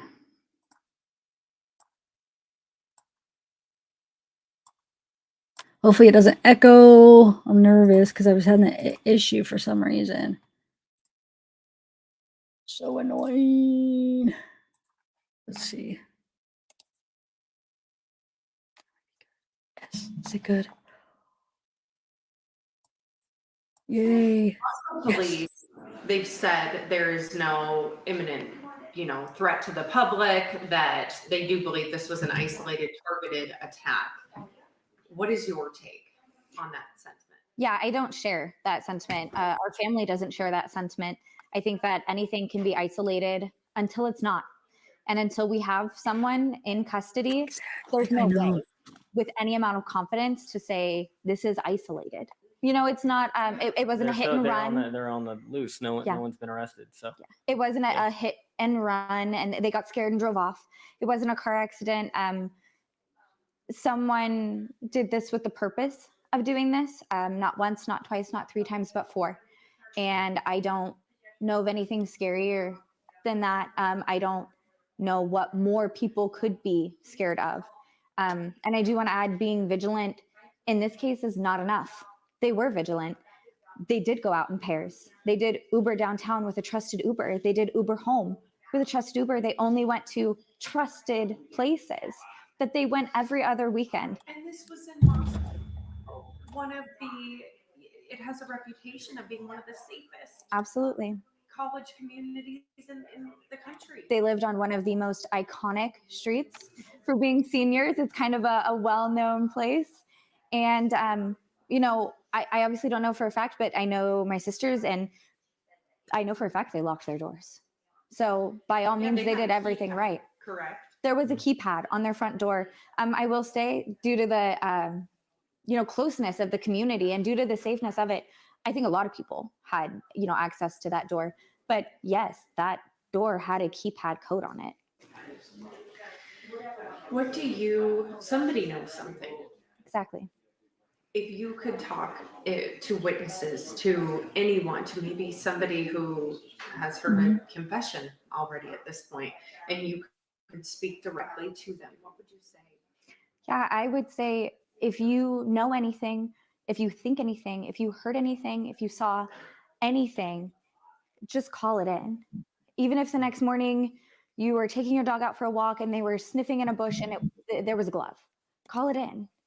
Because it could be absolutely nothing. And if it is, then I am happy. And it could be absolutely something. And if it is, I'd rather have it called in 17 times than never called in at all. I think to whomever did this, if you saw someone acting out of their nature, I know it's important to protect family. It's important to protect. I had that one, Anna Sue. I know that those ties of loyalty are strong, but you should be scared. And this isn't someone that should be protected. So if you noticed odd behavior, if you noticed something in the shared bathroom trash can, if you noticed a weird smudge on the fridge after your roommate came home late, call it in. Weird injuries. Any injuries, anything at all, because worst case scenario, the police talk to them and they get to go home. If they have nothing to hide, then you just did your job. Call it in anonymously. Any information at all that people could hand over to help would be amazing. Yeah. We just need more. Tell me about your sister. Yeah. Kaylee was a spitfire. She absolutely was, you know, the tan blonde with a beautiful smile that lit up the room. But you hear that every time. She was so much more than that. She was an absolute brat. She was an absolute, like a true sister. Totally, you know, I mean, just to be genuine, I know that that's what she would want, is just that authenticity, because that's exactly who she was. She didn't take any crap from anyone. She didn't take any BS. She was a fighter. She was stubborn. She was the absolute justice police. One of her very first phrases was, "What about me?" She was always concerned about what was next. And Kaylee, unashamed of anything, loved the finer things in life. You know, I would go up to her closet and take her and be like, "Olivia, that's literally Calvin Klein." Like, it's literally like name brand. And I'd be like, "I don't know what Brandy Melville is, Kaylee. Like, oh, you can have it back. Sorry." But that was Kaylee. She loved the finer things and she loved adventure. She hated, I won't say she just hated sitting, because we had plenty of lazy days together, but she liked to have, she collected memories. She loved taking photos. She loved having a very social life. She loved being that person on social media. And there's nothing wrong with that. So I know that those profiles are public, and I beg people to look at those gracefully. But yeah, look at them, because they were real human beings, Kaylee and Maddie, and they posted real college girl things, and they loved it, you know? Okay. I don't know why it cut out or stopped there. Okay, so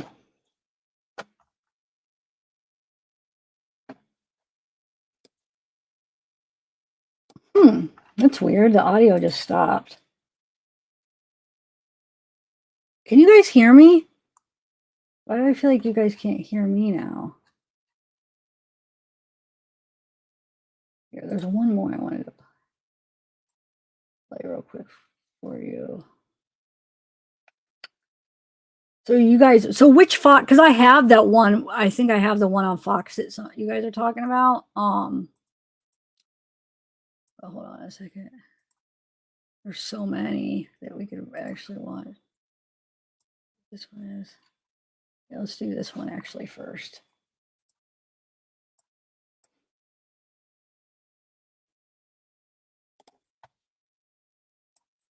The family of Kaylee Gonsalves continues to speak out. I'm Tana Kelly here with this nonstop news update. We're continuing to follow the homicide investigation in Moscow, where 4 University of Idaho students were killed. You're looking at the map shared by police showing Gonsalves and Maddie Mogan were at a downtown bar until about 1:30 in the morning. They stopped by a food truck at 1:40 and were home by 1:45, according to police. Now, Ethan Chapin and Xana Kernodle were at a party until 9 Saturday night and home by 1:45. Kaylee's family says, although those are the times that Moscow police are saying, that's not quite the same timeline they have. It's very close. I'd say if you have any closer details to kind of hone in, 1:45 could be very vague. Maybe it's closer to, 1:50. Let us know if you have anything concrete. We do have a pretty tight timeline on Kaylee and Maddie, and it is close to what they are posting, but it is a difference, and that difference actually could be huge. I mean, it could be, it could not be, but 1:45, 1:59. So there is, and we have corroborated with my phone records, Kaylee's phone records, the driver that was driving them around, kind of referring to the whole group arriving approximately 1:45. I believe that maybe Ethan and Xana and I don't know, may have gotten home around that time. And then the girls, obviously 1:59-ish is shortly after. So they're just kind of grouping that the group arrived home around 1:45-ish. Her family defended the department's investigation, but they did express concerns about what police haven't been able to tell them and were unsure why police aren't using the information they've provided, which they say is based on concrete evidence. They also had a message for the killer. Turn yourself in. Stop all this. Let us mourn our children, and we can't when we know this person is out there. You know who did it. You know who you are. Just end it. This person's dangerous, and we fear that this person will do this again. Turn yourself in. You owe it to these mothers of these children, these fathers, these families. Mother Christy also said she fears if the killer isn't caught, that person might attend her daughter's funeral. It makes me sick that this person could be there, standing right behind us, waving a little candle. You know, it's sickening, absolutely sickening. We're sick. We're just sick. We just want it to end. Now, if you do know anything about this case, Moscow Police Department has set up a dedicated tip line. That number is on your screen. It's 208-883-7180. And that's also going to be on our website. That's it for this nonstop update. Our reporter, Noah Bolter, is in Moscow today, continuing to gather information. Okay, so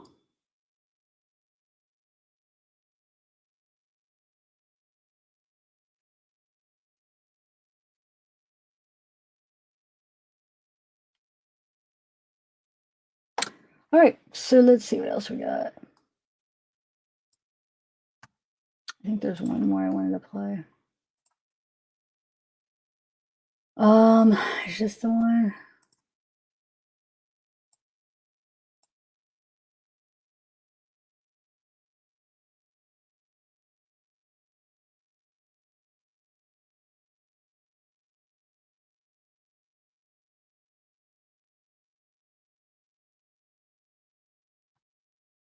Hold on, I'm just waiting for the commercial. 1 second. See what this is. Add 1 of 1. For some reason, it's not showing how much longer the ad is. You know, it usually counts down. Huh. Right here we go.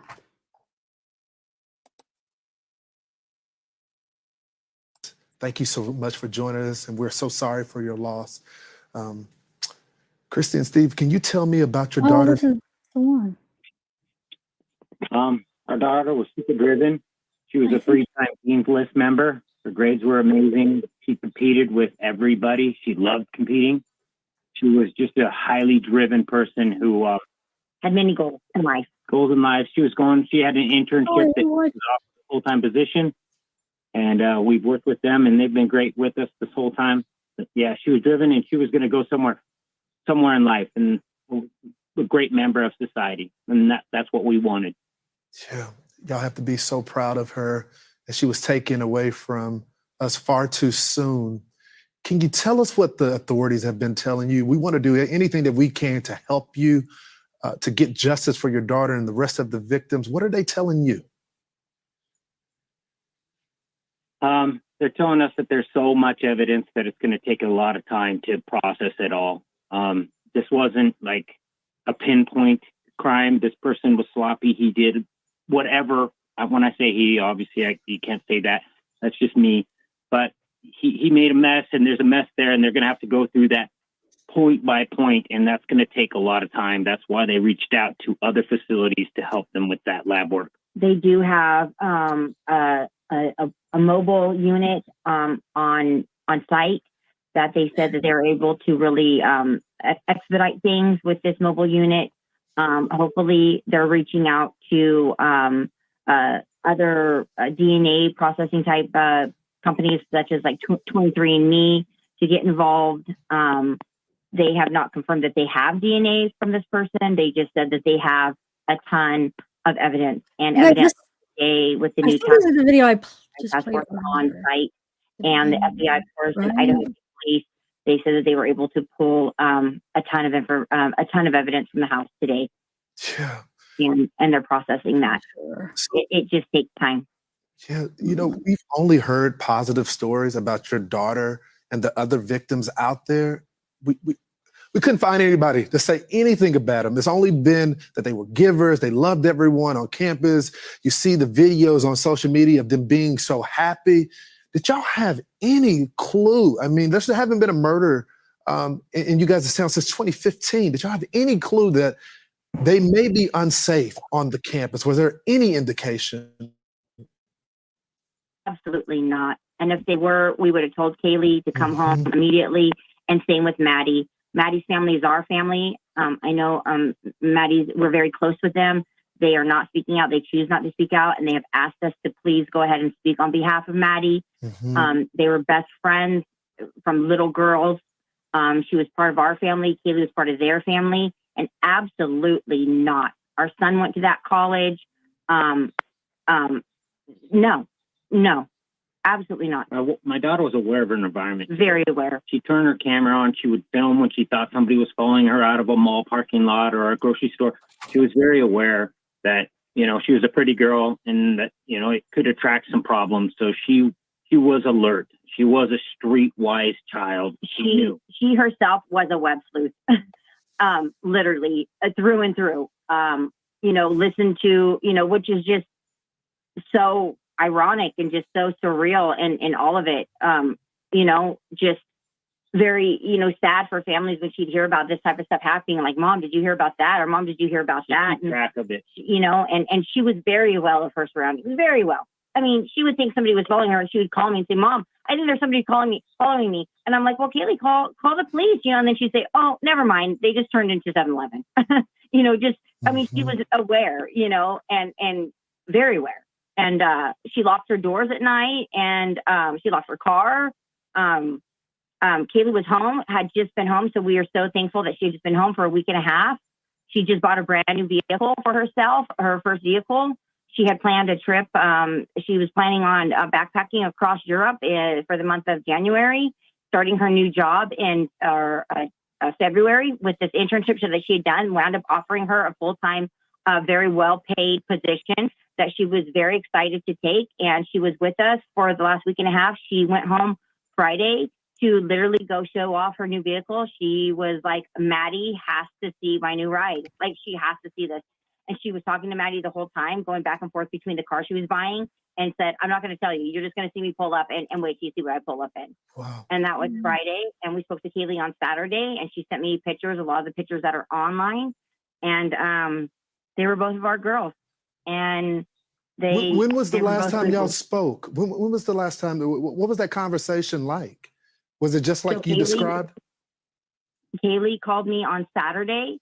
My birthday was earlier in the week, and I didn't get anything for my birthday. Boo-hoo. We were, she was like, it was not a big deal. But Kaylee called me on Saturday and said, Mom, I'll be home on Tuesday, and I'm going to take you out to breakfast, lunch, and dinner, and it's all on me, and we'll celebrate your birthday.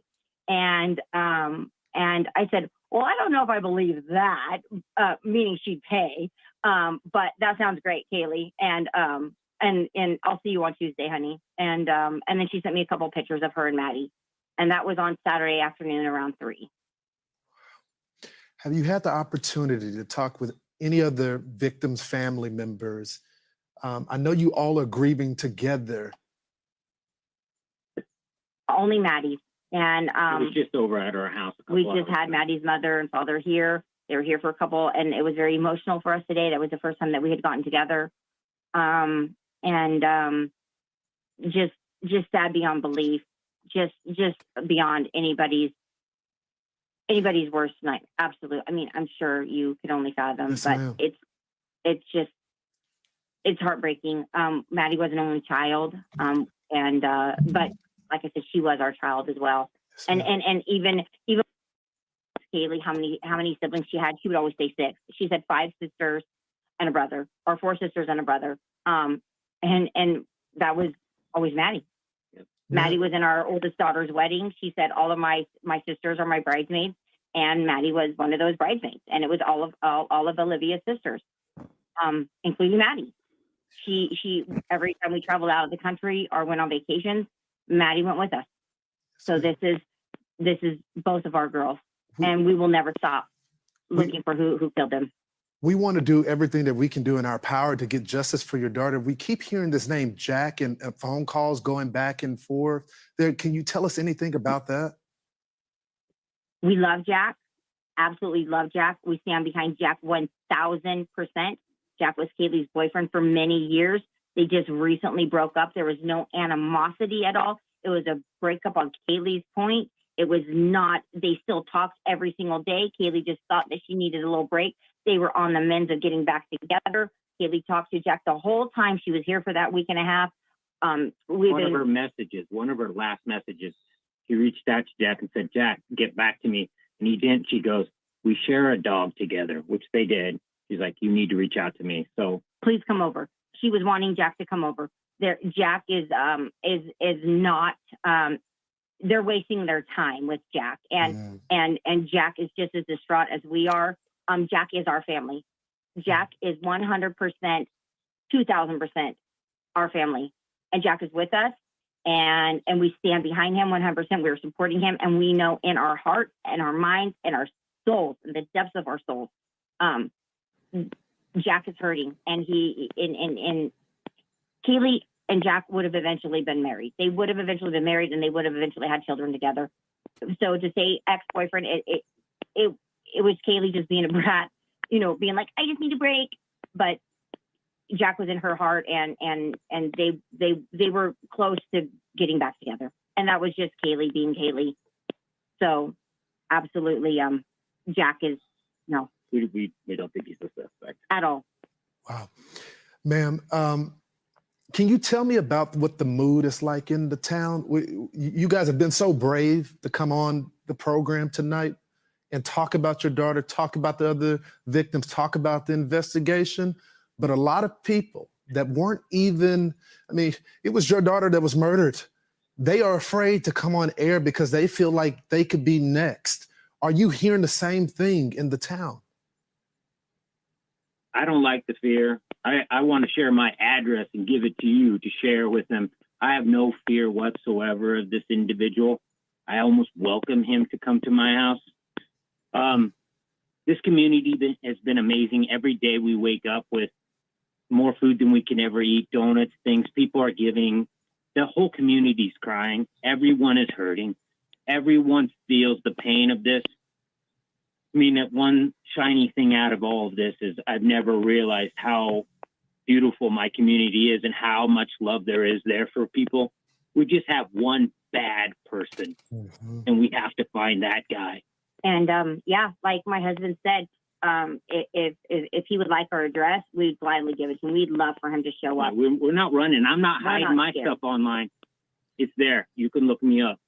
Christy and Steve, we continue. We can't speak for those families. Yeah. We continue to support you guys, and we want to remember your daughter's legacy tonight. What can we do in this stage of the investigation to help our audiences? We'll put the tip number up, but what can we do right now to get you guys answers? I think we need to post this timeline because it's a small community. This is like 6,000-7,000 people. We need to put a timeline out there where just random people can look there. People don't know, but their Teslas are filming 24/7, 7 days a week. So there could be somebody who doesn't realize that they have evidence. Their ring cams, their phones, they were out and they were recording, and you know what? They look and, oh, what's that shady person? Look at that guy that just ran across the camera in the back. It's always those little things. Did you get gas during the time that this activity was going on? Gas stations. Did somebody go in and buy Band-Aids? Obviously they're checking hospitals for somebody going in and, we're assuming this person was wounded. We're assuming this person got hurt in this struggle and this altercation that took place that night. They possibly needed stitches or were, going to Walgreens at 3 a.m. getting Band-Aids. Insane. So post that. We'll get you that timeline. You post it on your site. They should have the timeline. And that should help. We have that timeline. We will post it up. If anyone that is, and it's right there on the screen, if you see something, if you saw anything minor, Call the tip line. If you were there in that area, any little piece of evidence can help the authorities. I want to give y'all one last moment to tell our audience anything else. My last thing is, if you have a daughter or even a son in that area, turn on a tracker app, share that information with your family. Don't walk around that town without everyone knowing who you are. That you have to protect yourself. We have somebody loose. I don't want to create a panic. I don't want to do anything like that. But we know what we know. There's somebody out there.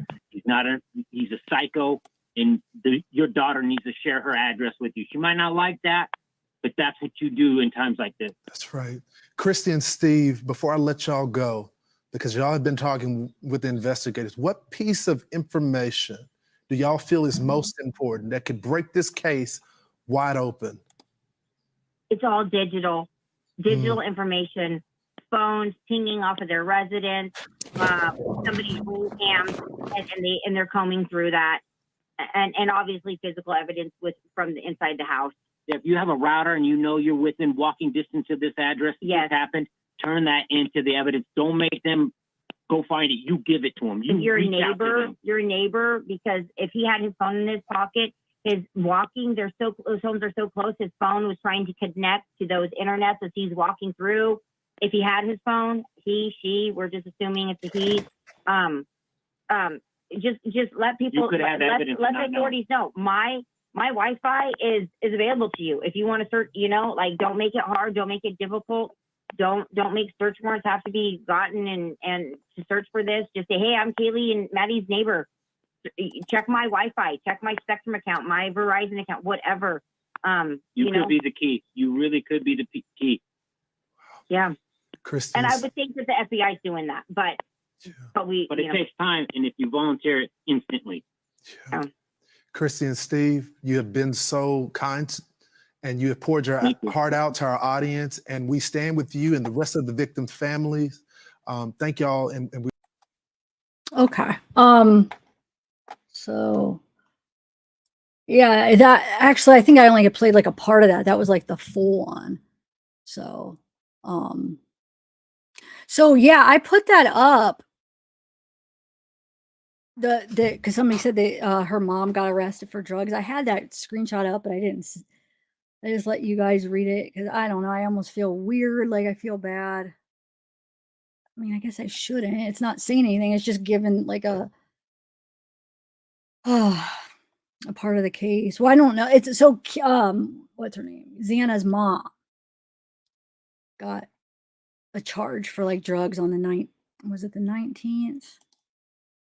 She's probably like stressed, you know what I'm saying? Like maybe she's not taking it well, and maybe I'm not sure, if she's a recovering addict. I don't know what her story is, but it is sad. I had this up earlier, but so it was on the 19th. Yo, you do think it's connected, Muffy? Really? Okay. I don't know. I don't, because I don't think the family has anything to do with anything. Oh, you're saying maybe like she owes somebody or something that has to do with like owing somebody something, or like a retaliation or something. Xana was Ethan's girlfriend. Xana's one of the victims. Yeah. So, all right, Maurice, I didn't know. Yeah, that's what I'm feeling bad. She could have. Yep. Definitely. Definitely. Hey, Lilius, Liz John. I don't know. Tila Bear. Lovely lyrics. Alley Cat. So what do you guys want to do? Okay, we either could watch. I do want to watch that part of the food truck part, like right when they leave. I want to watch like the body language. I want to see if we could hear anything. Do you want to do that now, or do you want to do like another clip? I also have this really long like compilation of like a bunch of different news clips. Like it was, and we probably won't be able to finish that, but it's like all together. I edited it together that we could watch sometime. Hey, little dog, Jennifer. They said a lot. Really, the daughter had money for a new vehicle. Travel bills. How they seem to be looking. Wait, how they seem to be looking at an ex in some form.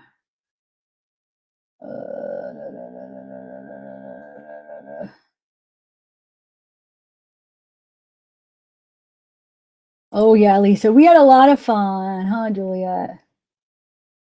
We have fun. I'm sad. Be back home in boring old Ohio. It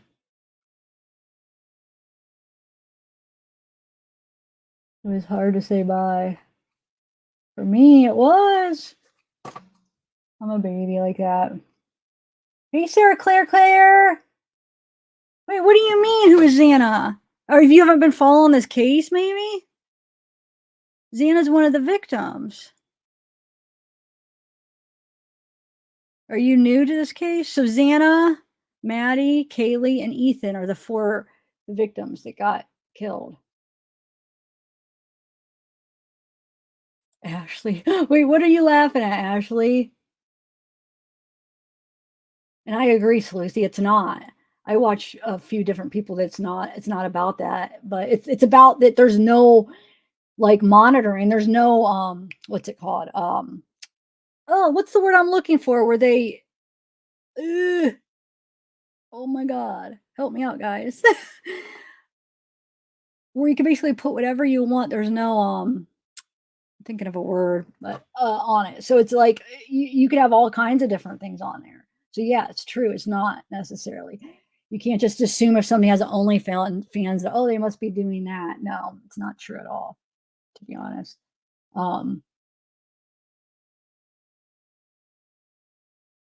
Not true at all.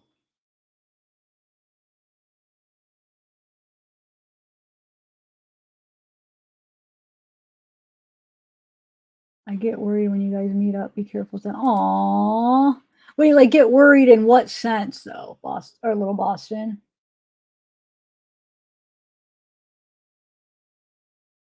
Like oh, I'm really behind in chat. Hold on. How did I get so far up in chat? Oh, there we go.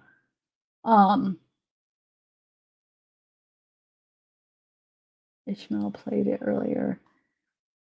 Oh yeah, I have that. I have that one. It's in my compilation. Hold on.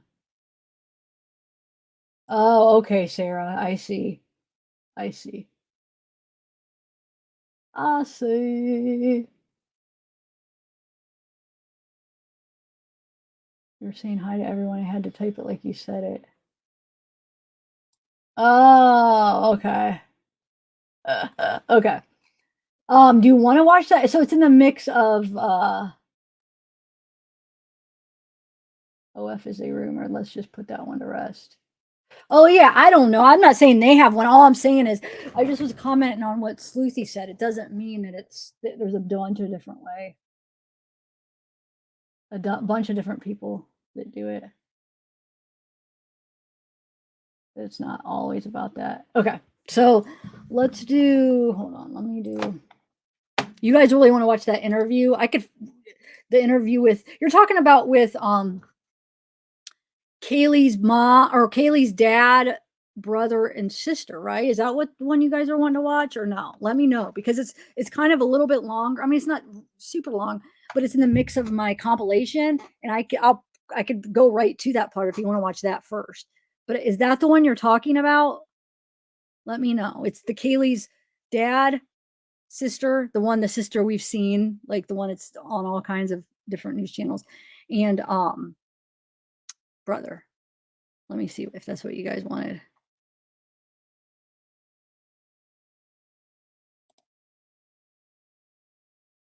Oh, well, hold on. Let me show you the pictures that don't trigger warning then trigger warning. It's that same picture, but it's not blocked out. The faces aren't blacked out. So hold on 1 second.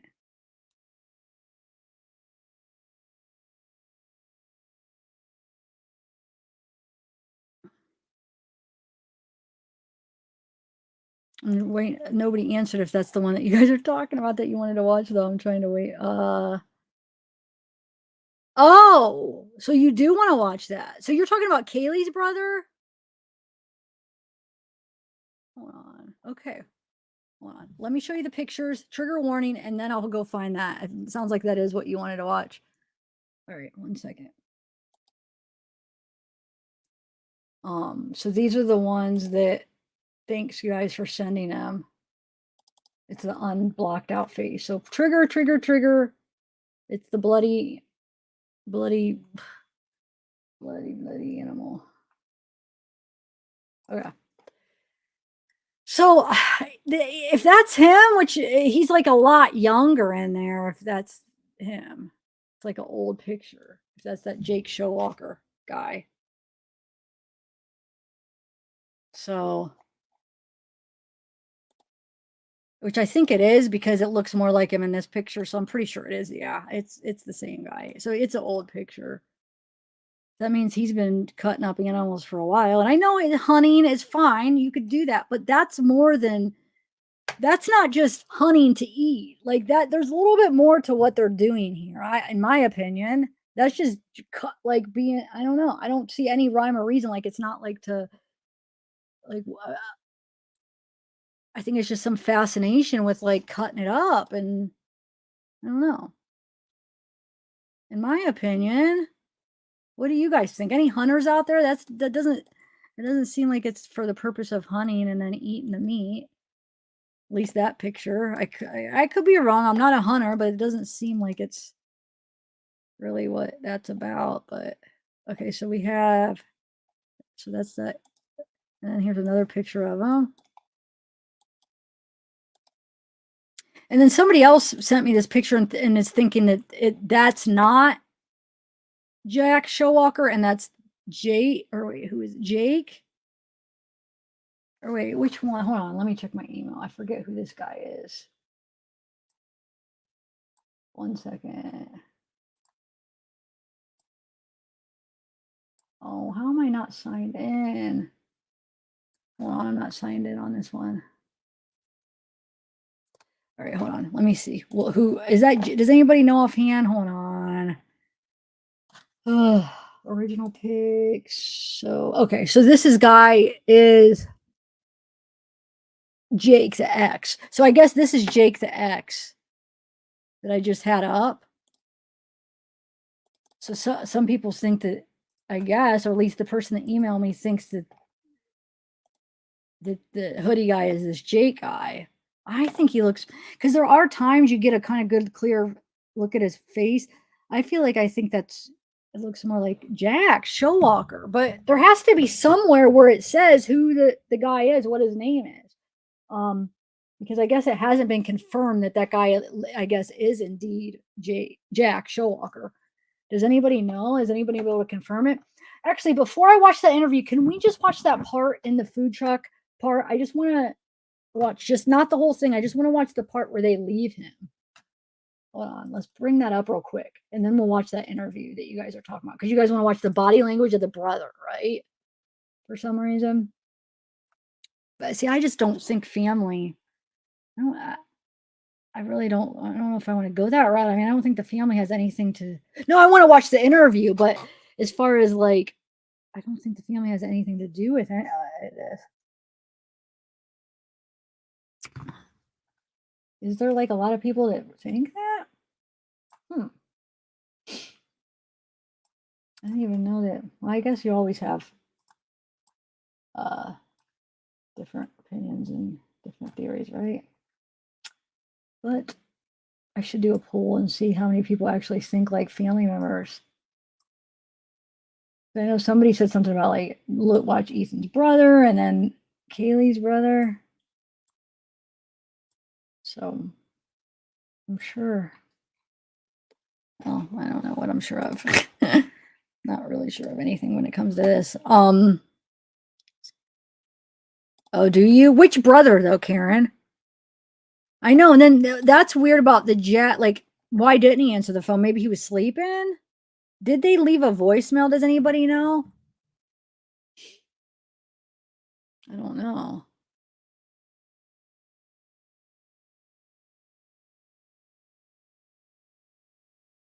So, okay, what is, okay, looks like a guy.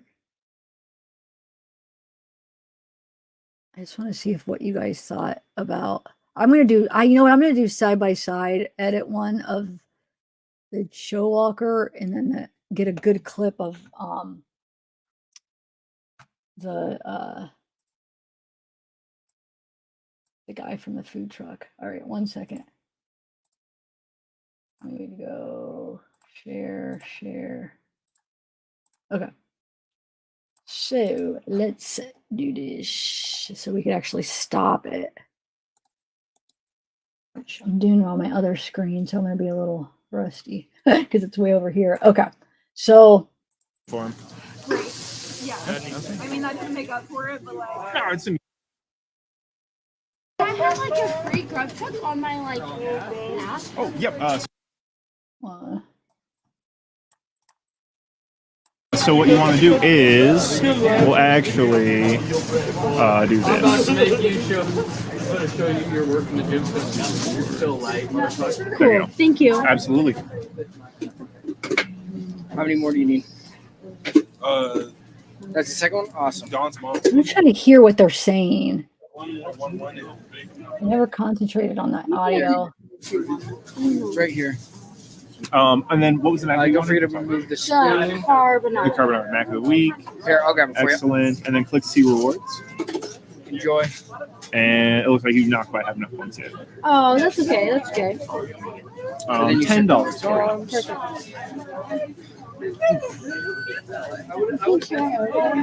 Perfect. I do have a big burrito pork here for you.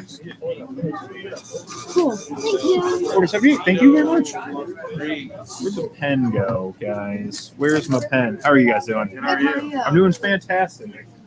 Seem to have lost my pen, but that's fine. What can I get for you? Can I get just two John Frost? cheese, mac and cheese, please? Definitely. I get thank you. and then pork tacos. Oh yeah. How many pork tacos would you like? Just come with one. It's one, but they're like 6 to 7 ounce tacos. They're not like small little street tacos. Hold on, I'm gonna do a part where I have it like cropped where we could see where they're at. 1 second. I want to try to hear what they're saying. And then when they leave, okay, hold on. So here. There we go. Okay, then somebody said that the girl with the beanie does something. I mean, I know this is all speculation, but it's just things going on in the group. They said that she motions, something about motioning for. Hello. Hi. Welcome back. Hi.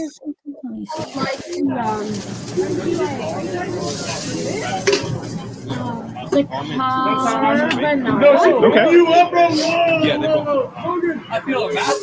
if I have like a free grub truck on my like app. Oh, yep. So what you want to do is, we'll actually do this. There you go. Thank you. Absolutely. How many more do you need? That's the second one? Awesome. Dawn's mom. Oh, wait. I didn't know anybody argued with anybody. Maybe I Here. didn't have a free one. It's right here. And then what was the Mac? Don't forget to remove the The spoon. carbonara. The carbonara Mac of the week. Here, I'll grab it for you. Excellent. And then click see rewards. Enjoy. And it looks like you not quite have enough points yet. Oh, that's okay. That's good. $10 for you. Perfect. I do have a big burrito pork here for you. Wait, what did she just say to him? What did she just say to her? Let's see. So what did Kaylee just say to Maddie? Hold on. $10 for you. Here, I'll grab it for you. Excellent. And then click see rewards. Enjoy. And it looks like you. Oh, I didn't mean to do that. Oh well. Maybe I Here. didn't have a free one. It's right here. And then what was the Mac? Don't forget to remove the The spoon. The carbonara. carbonara Mac of the week. Here, I'll grab it for you. Excellent. And then click see rewards. Enjoy. And it looks like you've not quite have enough points yet.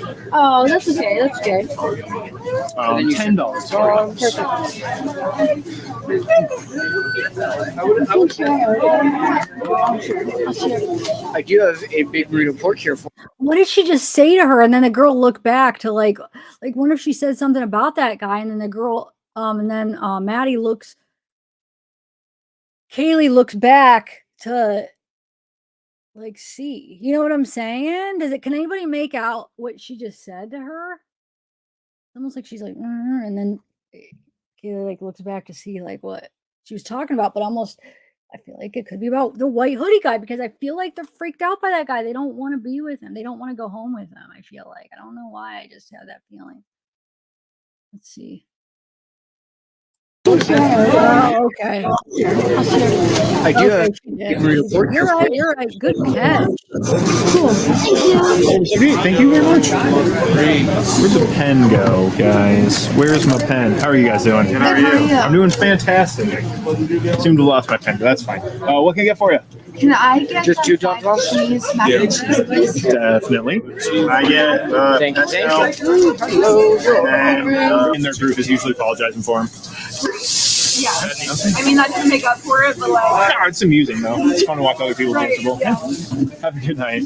Bye. Yeah, I can slow the video down, but do you think like we should right now? Like, shouldn't we hear it regular first and then I could slow it down? Or which part did you want me to slow it down for? Yeah, Juicy Juice, I've been live. Hello. Hi. Welcome back. Can you just hear what they say regular and then we can slow it down? I think I would like the carbonara. Okay. Yeah, they I feel bad. But if I have like a free grub chuck on my like app. Oh, yep. So what you want to do is we'll actually do this. Show you your work in the gym. Still light. Cool. Thank you. Absolutely. How many more do you need? That's the second one? Awesome. Don's mom. Oh, wait. Yeah, one more. Maybe I didn't have a free one. It's right here. And then what was the next? Don't forget to remove the The spoon. carbonara. The carbonara Mac of the week. Here, I'll grab it for you. Excellent. And then click see rewards. Enjoy. And it looks like you've not quite have enough points yet. Oh, that's okay. That's good. $10. I do have a big burrito pork here for you.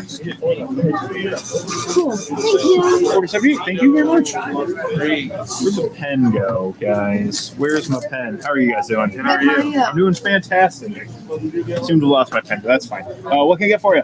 Can I get Just 2 cheese, Johnsons? mac and cheese, please? Definitely. I get Thank you. and pork tacos. Oh yeah. How many pork tacos would you like? Just come with one. It's one, but they're like 6 to 7 ounce tacos. They're not like small little street tacos. I normally eat 2, 3 is a lot for me. So one would be fine if I was getting pasta or Yeah, just 2. yeah, that's gonna be I better almost 2 pounds of I food. better get 2. Okay, you got it. I got her. 2 pork tacos. Done. 1 5 cheese, 1 basil pesto, 2 pork tacos, $24.50 for you. Thank you. 2 Johnsons.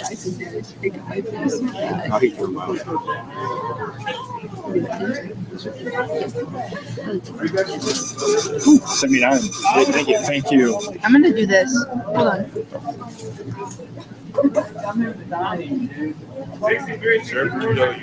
If we decide, since we listed. Oh, people have fallen. People have fallen over reviews for you. Sorry, I'm talking to Twitch stream. Oh, you're so good. Absolutely. Thank you. How are you doing? Pretty good about yourself. I'm doing extremely well. What sounds good? Can I get a big burrito? Yeah. For the big burrito, would you like pork or chicken? Chicken. Got it. And then you said a Mountain Dew? Yes, please. Excellent. Big burrito chicken and a Mountain Mountain Dew. We're gonna do $11.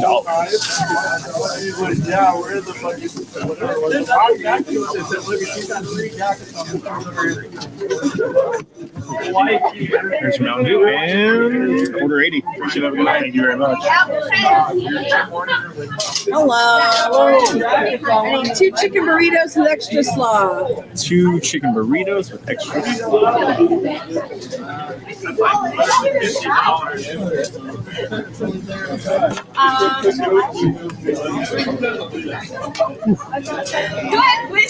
$19 for you. I know I have a $6 waiting for me. Would like to eat it. Okay, awesome. Thank you. Let's see rewards. There you go. Fuck, I just hit your jacket. Sorry, man. Yeah. $13. Hell yeah.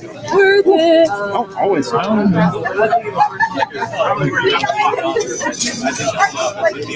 Order 81. Thank you. Thank you.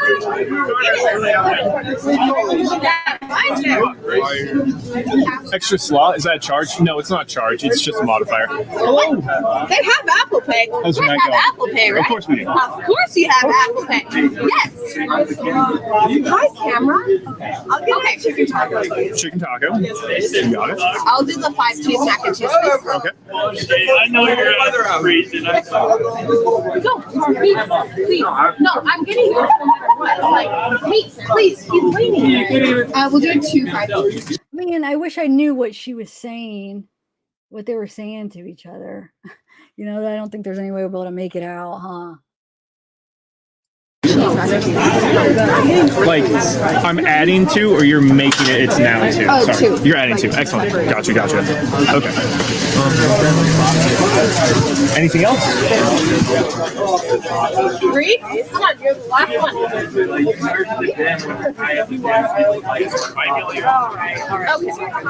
You got it. So I have a chicken taco and 3 5 cheese mac and cheeses.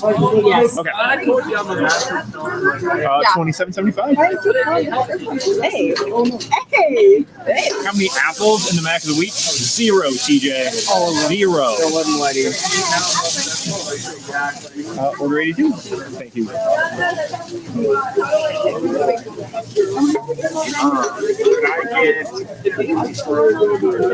Can I get?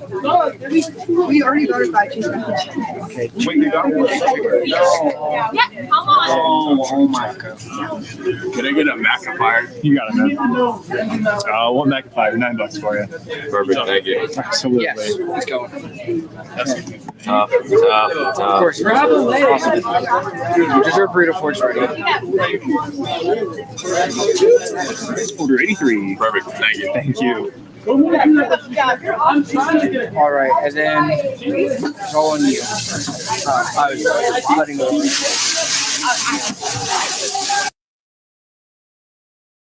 Oh, I just like freeze frame some of it. Warm job? See, I think it is. I feel like I'm gonna. It's been a while since this engine started. Let's see if it starts.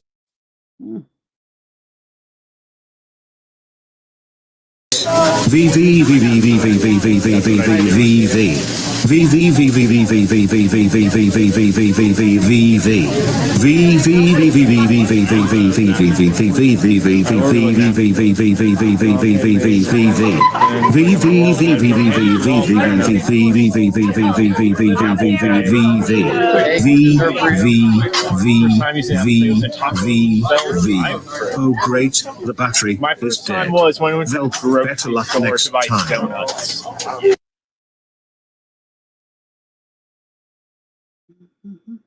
For what? First time I used, NFC. I don't have an Apple device, so it wasn't Apple Pay. I was desperate. For donuts? For donuts, yes.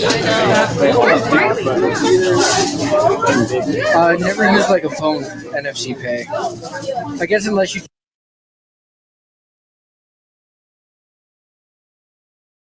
count the tap on the card.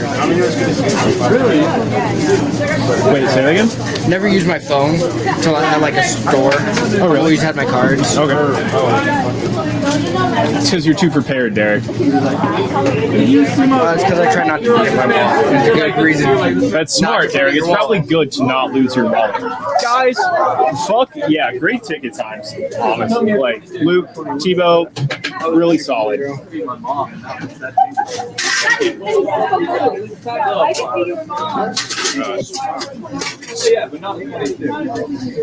Love it. Very So, Joe, how close are we to you sitting down on Friday nights?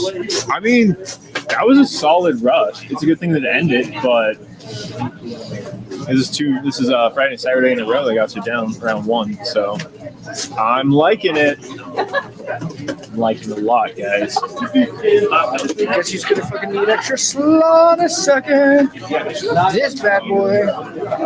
Tebow's thinking to himself, if I start slowing down on Meg, maybe I'll get to sit What are down. we gonna hear though? I don't understand. Trying to sabotage me. I actually was wondering if I was going too slow and you were going to switch it back, and I was really scared of that. That's what I was scared of. Nope. Yes, let that fear. You guys know, like, the highest ticket time I saw was 13 minutes, which is, I'm very satisfied.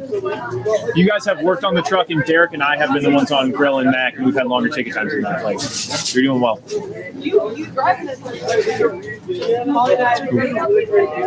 Really? I got needles for you.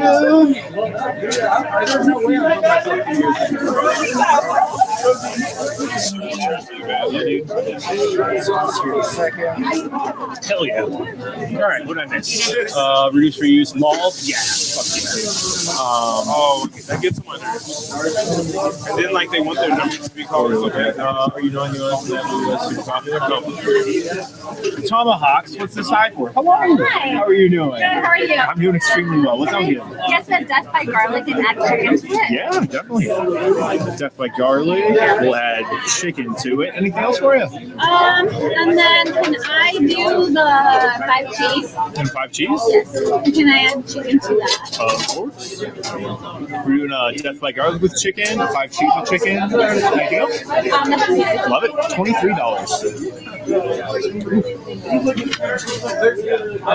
Do you guys have any NFC go then? Any whatever sort of payment you have on your phone, we can take. Order 84. Thank you. We do not have the scan one though. So like if you're trying to pay with Cash App and you have to like scan a thing, we don't have any sort of QR prep. How are you doing? Sorry, good. Oh, no. Good. Excellent. Sorry. What can I get you? Can I get 2 chicken tacos? 2 chicken tacos. You got it. What big burrito chicken? $7.50 if that's everything for you. Slide. Yeah, slide, tap, insert, facing you with the chip, any of it. I think I feel like ever since like we Order 85. Thank you. See, I feel like they purposely try to get away from him. Like as soon as their food's ready, I mean, they are out. I think I feel like ever since like we know that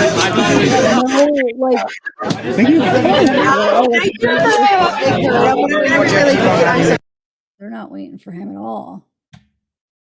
They ditched him. They did not want it to go home with him. I'm telling you. She took a picture of Jack. That's what people were saying. Okay, now let's see. That's what people were saying, that she took a picture. Let's see. Is that true? Like, what do you, let me see. I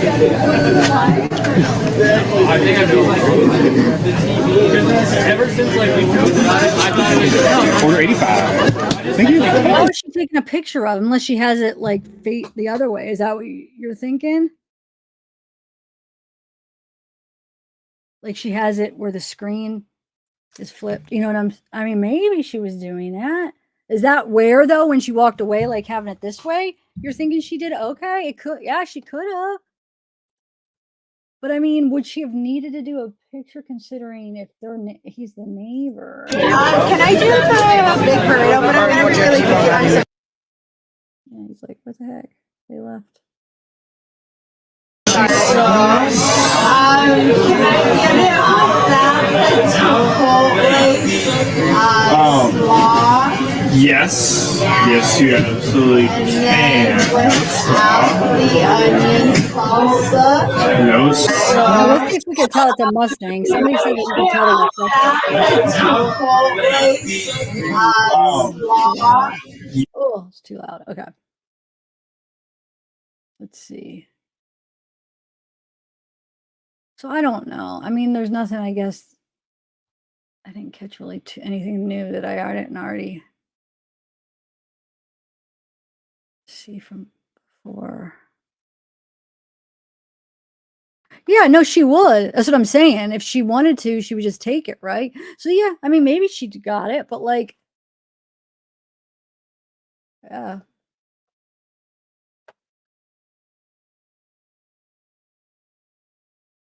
Yeah, that's what I was thinking. It did seem like she was actually taking a picture of Maddie, but because I feel like if she really wanted to take a picture of Hoodie, I mean, she could have done it that whole time. She probably could have got him in the video earlier, right?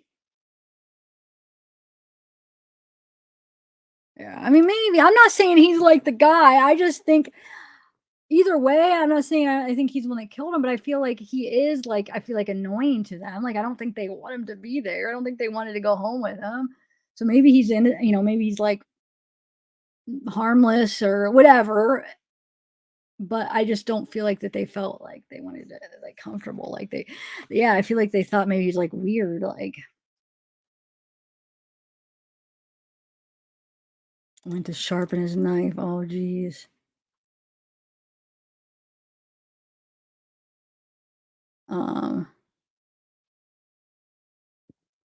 Oh, did I already miss it when it drove away? All right, you guys want to watch that interview with the parents, right?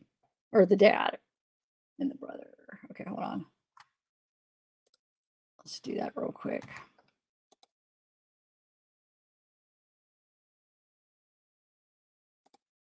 No, wait, why is that still playing? Wait, hold on a second. I have to. Okay, there we go. All right. Oh, it's starting to rain here.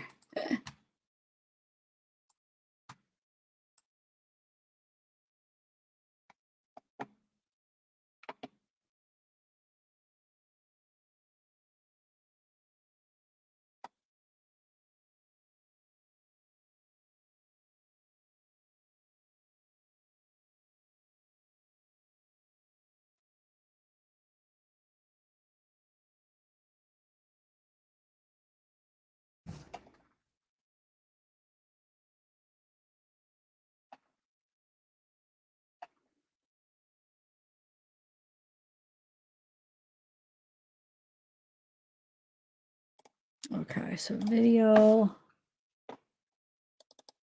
Here we go. Okay.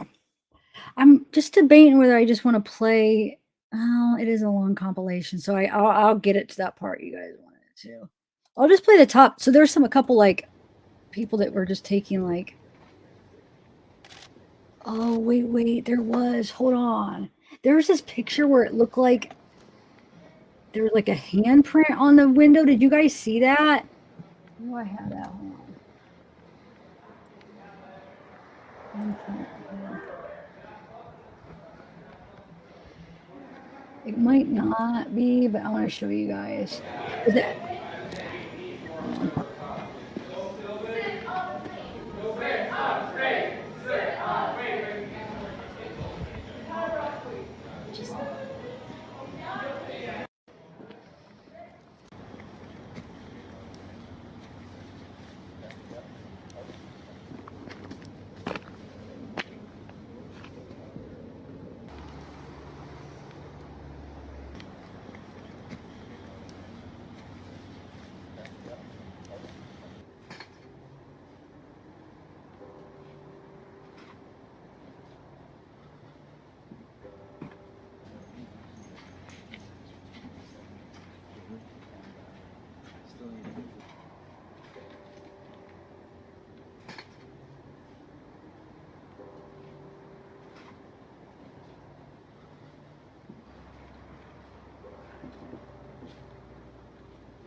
Idaho authorities say they are. All right.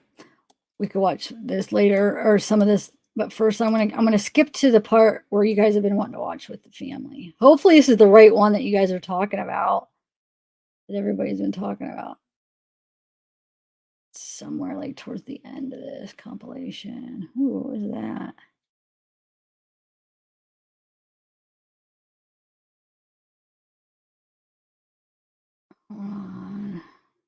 Here, this one. Is that the one you guys have been talking about, right? I hope. That's the one I was guessing that you guys were talking about. Is it? Like I said, and then we'll backtrack and watch from the beginning. Let's see what you guys are saying now. The one you just played?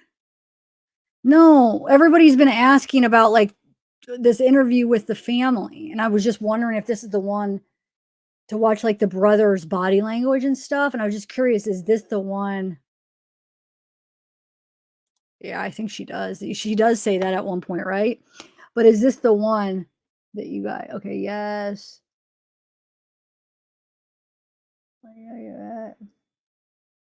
Yeah, that's what okay, that I saw that. Somebody said that he says, I just want my jacket back. Can you guys really hear that on there? I cannot hear him say that, but I'm gonna have to listen to it again. It didn't look like any. Oh, wait, was Kaylee wearing his jacket? Is that why her jacket was so big? Wait, what? Wonder if she was.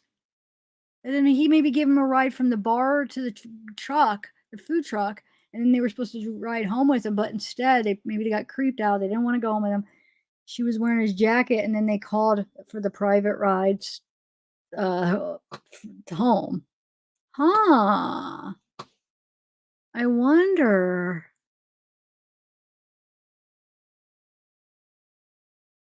Wow.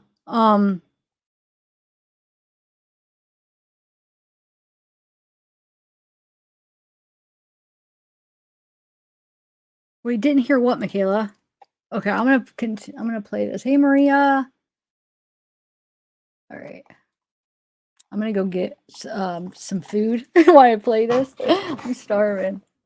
I'll be right back. I'll be listening now. Okay, here we go. Yeah, well, I'll have to play that clip again, but let's just watch this real quick and then.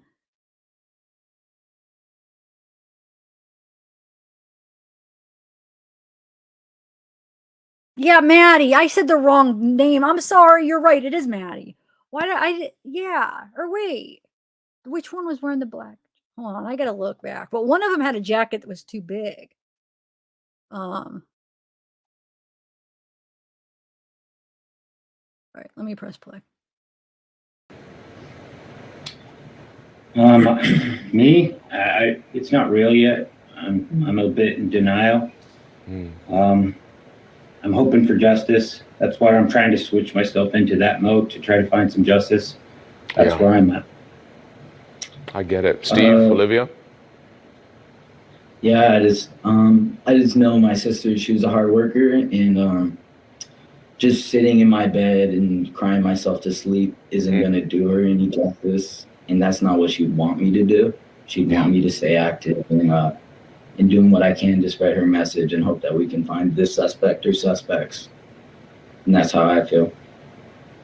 I get it. She's got a great smile. We keep showing that picture.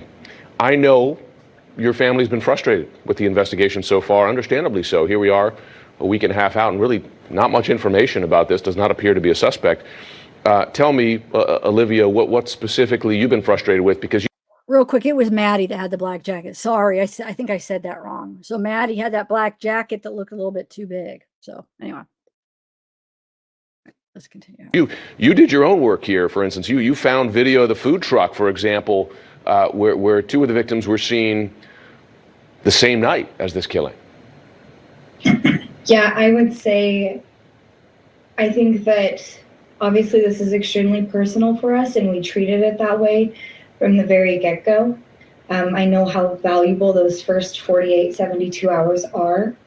And I can only hope that the police also know how valuable that is and that they have a lot of information there that just isn't public right now. I will say the one lingering frustration I have is the timeline.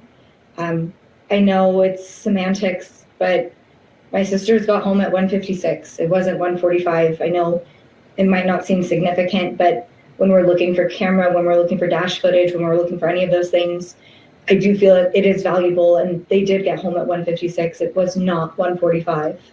Right. Well, there's one detail there. Kaylee's mother has said she believes that the suspect, the killer, is someone Kaylee knew very well, and that the killer might even be at the vigil. Remarkable. I wonder, Steve, do you share that view? It's speculation. My daughter was very popular. It seemed like everyone that I talked to said she knew everyone. They had parties. They were college kids. They were about to graduate. Yeah. So somebody could have partied in the house and got an idea or got the confidence to pull that off. Steve, this question of a stalker, and I'm very conscious with this story of how many rumors have been circulating, and a lot of those rumors turn out to not be true. But Stephen, this discussion of the possibility she may have had a stalker, have police been able to stand that up, or not? They seem to be knocking that down. Yeah, it seems to be knocked down. Obviously, any of that information would be new to us as well. Kaylee FaceTimed me. She didn't call or text. She FaceTimed me for literally hours, almost every single day. And she was extremely cautious. She was very vigilant. I think that she really would have noticed something, and she would have said it to us. She wasn't, scared to get us involved in her life in any capacity like that. I know you're frustrated with how much and how information, developments in the investigation are being shared with the public. Are they sharing anything with you that they're not sharing publicly, in light of the fact that this was your sister, this was your daughter? I'm not getting anything. They're not sharing much with me. I know that there's a separation in duties there. They do have the FBI now, so I don't know how much the individuals that I'm talking with, which are the local, are actually exercising their different jurisdictions. I think they might not know a lot because they have briefings, and if they haven't had a briefing, they probably don't know exactly what's going on. Are they contacting you at all? Are they keeping you updated more than they are, say, on the website or with these press briefings?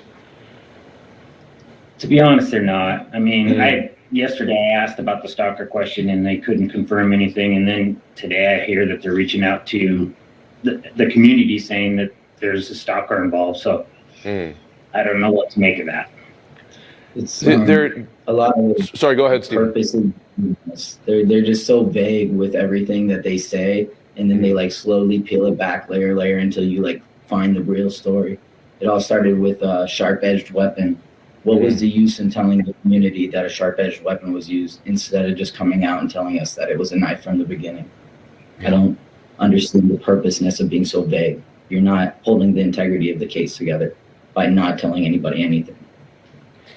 I understand you have frustrations for how police and investigators have handled the crime scene. What are those frustrations specifically? Well, they expanded it, and there was volunteers that walked around, and they disclosed that they were looking and found different things. So, they did share with me that may have more to do with keeping cameras out than it actually does with evidence gathering. So I hope that is indeed the case, because it would be pretty disheartening a week later to know that they didn't have the right crime scene. One of the mother of one of the surviving roommates, so reminding our viewers, there were two roommates who were upstairs and survived this, told a reporter that those roommates heard something that night. Have you been told? Have you heard from sharing with other relatives of the other victims what that was exactly? No, I would say for us that we did hear those rumors, but right now we can only leave it at that. None of that has ever been confirmed to us. We have not spoke with the roommates. Yeah. The surviving roommates, and they were downstairs, just to clarify that for you, sir. Okay, downstairs, right on a different floor from where it appears where the murders took place. One consistent thing, and granted there's been some changes, as you note, in how the police have described this. One consistent descriptor has been that the attack was targeted. Do you know if police believe one person in the house was the target of this attack, or all four? I've been told it's one, but then again, there's the vagueness. Like, it's like purposely vague, I'm hoping, but it confuses everyone. Yeah. Because nobody knows what that really means, other than maybe somebody had a different kind of attack footprint. Yeah. So, I feel like we just want some more. We all want to play a part in helping, and we can't play a part if we don't have any real substantial information to work from. Yeah, I get it. You want to help. I mean, Olivia, you found video that has been helpful in this investigation. I'm sure you do want to help. Has anyone indicated to you that if it was indeed one person targeted, was Kaylee the target? Has anybody shared that with you? They won't confirm who that was to us. The police, that is. We've heard the rumors that that's the case, but it's just a rumor at this point. Tons and tons of rumors, but nothing from the police. And I'll say I think a lot of those rumors do stem from all of the vagueness, and it's human nature to want answers. It's human nature to kind of put forth a theory so that you can even comprehend it in your brain. And so I think that's how we're getting all of some of these really, really off the wall theories, and some of these theories like Kaylee had a stalker, that even we're sitting here scratching our heads saying, no, it couldn't be. If it was, it would be news to us. That's right. I am sure it is frustrating. Your family has been very outspoken in support of Jack. He's Kaylee's ex-boyfriend. And on the Moscow police website, he is not listed, notably, as someone who has been cleared in the investigation. To your knowledge, is that significant? No, I don't personally think so, because I think that there's the entire rest of the world that's also not on that list of people who have been cleared, including Maddie's boyfriend, including any associates of Xana or Ethan that might not be involved. I don't find that significant at all. And there were a number of phone calls to him that night, and you say that would have been typical behavior for Kaylee, that she often would call friends, folks, for a whole bunch of things. At any time, multiple times, until I would pick up at 3 a.m. and be like, Kaylee, what? Yeah. And some of the last footage of her at that food court, she's on her phone 24/7 filming the whole thing. So she lived on that phone. So it sounds like you're saying that the delays here in sharing information, the delays in, well, frankly, making more progress on the investigation, mean the police have lost their best opportunity, right? I think, Olivia, you were saying that those early hours and days are key. That's when you can make real progress. Do you believe that they've missed their best chance here, or may have? Not only is that's just not a matter of opinion, that's a matter of fact. If you look statistically at homicide cases, those first 10 days are so incredibly important in finding a suspect. They determine almost 9 out of 10 times, I believe it was, if you'll find a suspect. So that's not very encouraging to hear that they want to cast this wide net of suspects now, and people we know have no involvement. Investigators say they've received an outpouring of tips since the murders. One report saying victim Kaylee Gonzalez may have had a stalker.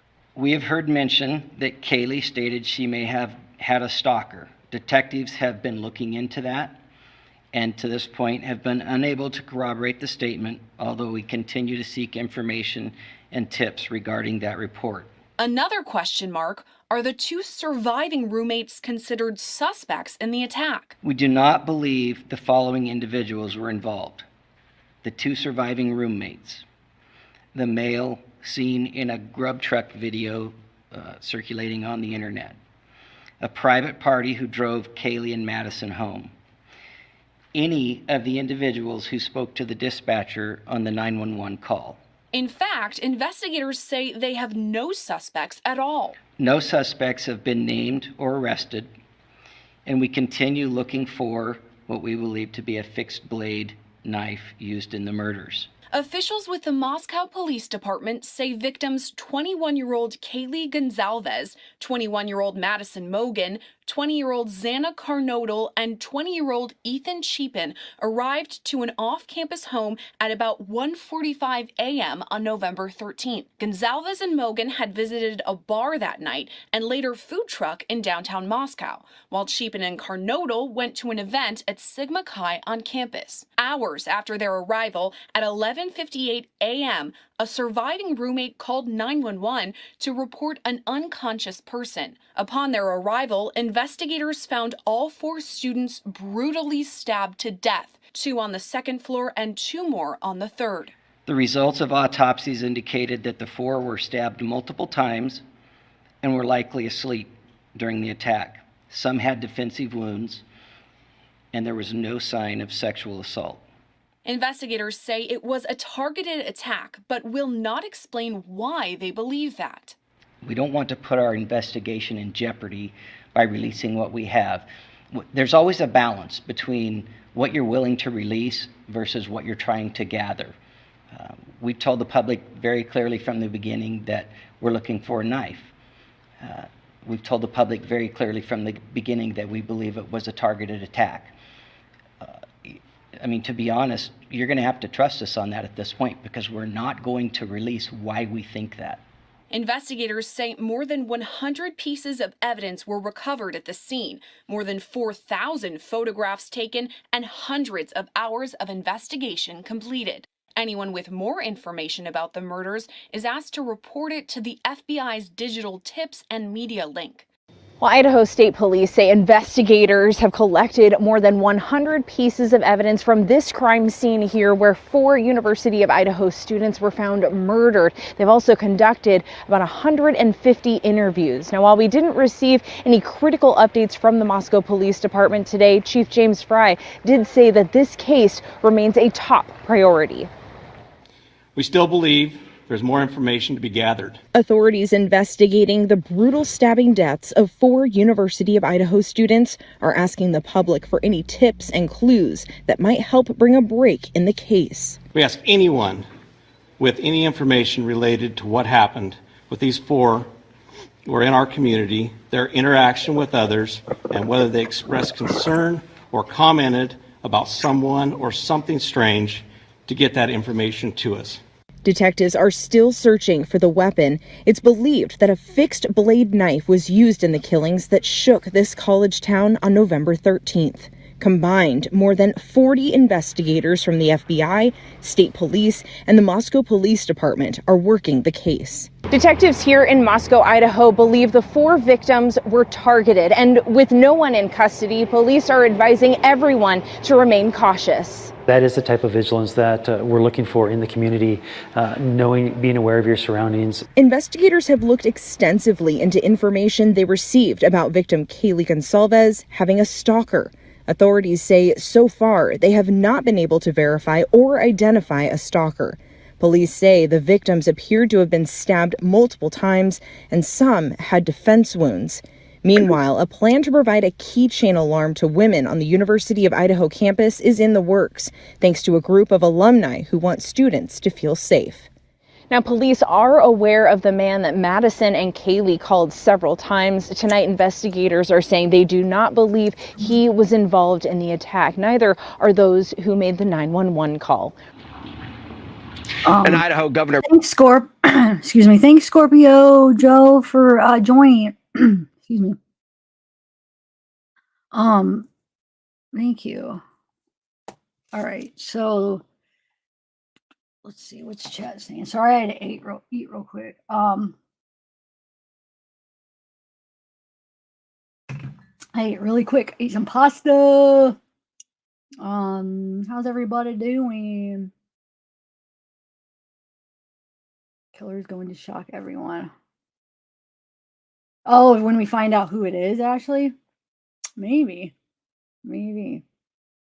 Yeah. I mean, do you think it's going to be like somebody that we would least expect or something? Maybe. Oh, thanks, Monkey Nut Chewer. Thank you. Jake's Black. Yeah, I don't know. So you really, we got to go back and listen to that food truck because you could really hear him say about giving his jacket back. Oh, thanks, Juliet. You have a cute face. Your face is supposed to be here.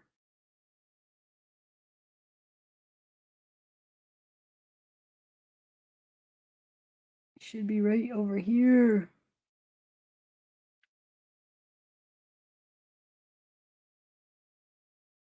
I don't think there's anyone mentioned it. Oh, okay, yeah.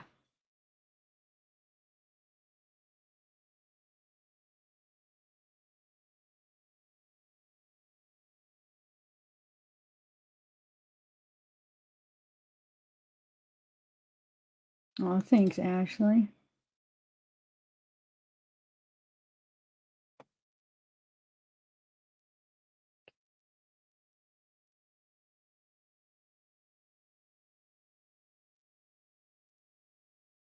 I don't think they said clip. I don't know. They didn't say. I don't know if it's that. I don't know about that.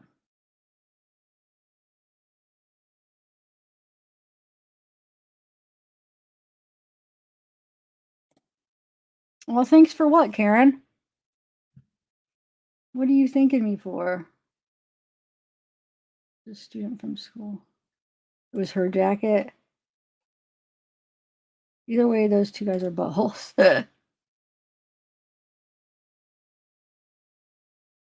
Yeah, but okay, yeah. Pick a name because like the poll, you can only have like 4 options. I don't even know who to put. I guess if put who you think it is. I don't know. I mean,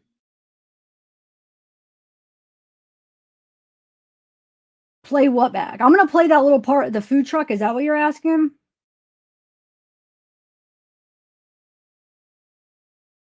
Or no?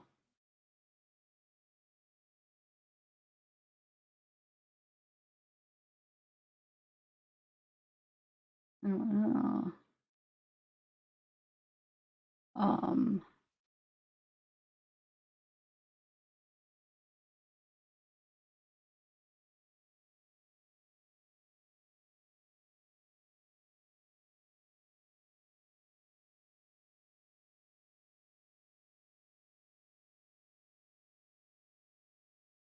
Yeah, I don't know. Does anybody put names? Let's see. Howie, how do you know? Really?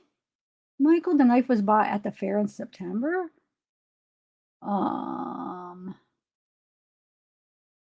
Yeah, we can. I'll have to go to Twitch and get it. I had it up this whole time, and then I just exit out of it. But I'll be able to get it. It's not. Yeah, I could do it. But what are we looking for? Okay. 9 and watch number 9 Jersey guy. Okay. Hey, Jacqueline.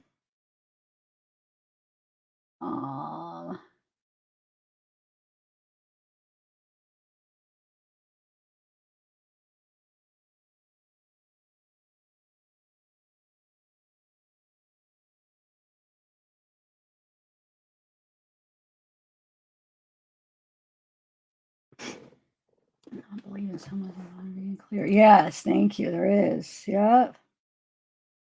That's what it was. Yeah.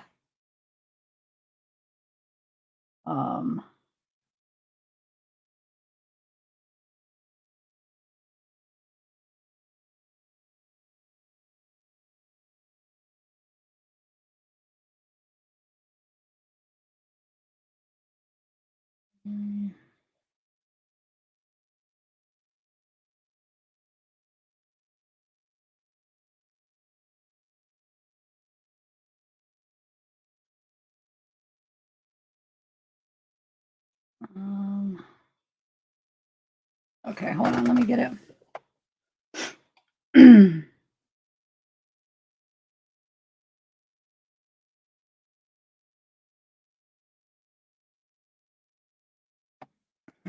Hold on.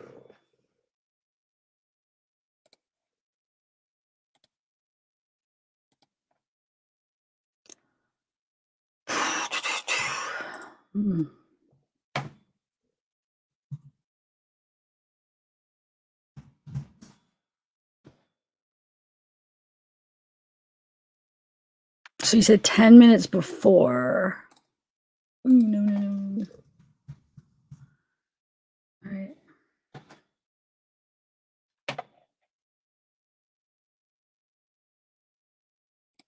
Mm.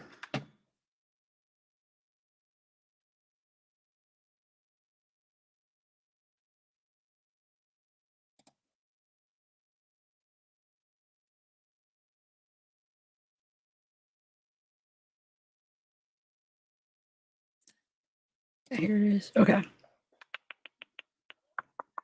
Oh, that's just playing a clip. Hold on. Oh, popular clips. No. 10 days ago. Okay. So, oh no. 10 days. Okay.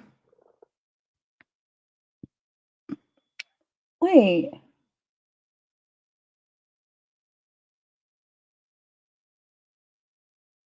Hold on.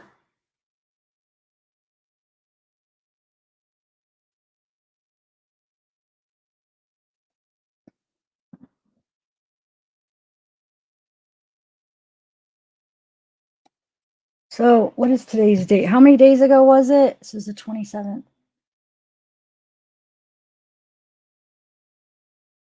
15 days ago, right? Oh, here it is. Okay. Um,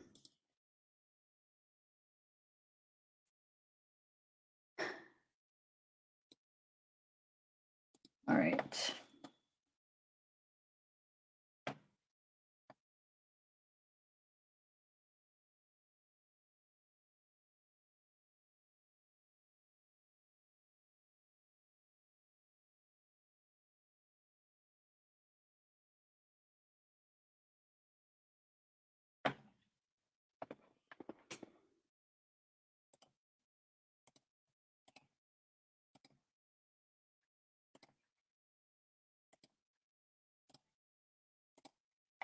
Okay. Wait, anything else? Okay, so 10 minutes before. Can I do the 5 cheese? And 5 cheese? Yes. Can I add chicken too? I mean, what are we looking for, guys? Wondering if I was going too slow and you're going to switch it back. Okay, so this is about where they was come able in to in sit a down. minute. So you're saying like That's good. Yeah. Like, I hate doing the 3:32? Oh, it's pretty fun. Hell yeah. All right, thanks for coming to us. All right, who are we looking for? I'm gonna mute this while we're talking. But can you tell me who we're looking for? Hey Christy. Hey Chemistry Queen. Hey Brandon. Hey Alsane, what's up? Hey Michael. Nelly. Aussie. Okay, let me know what we're looking for here. Number 9. Oh, I thought it was 10 minutes before. Is it 10 minutes before, or is if Maddie, you're saying Maddie and number 9 interactions? I thought you said 10 minutes before they came. Can you specify like which are we? Is there 2 different things that you guys want to look at? Is that what it is?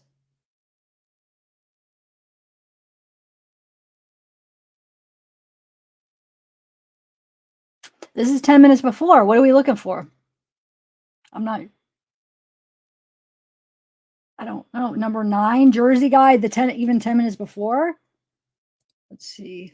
Number 9. Oh, he's right there. Okay. So we're looking at this guy. This is the guy. Yeah, I remember when she goes up and hugs him. But we want to just watch it ahead of time. Okay. What are we looking for though? Does he do something weird?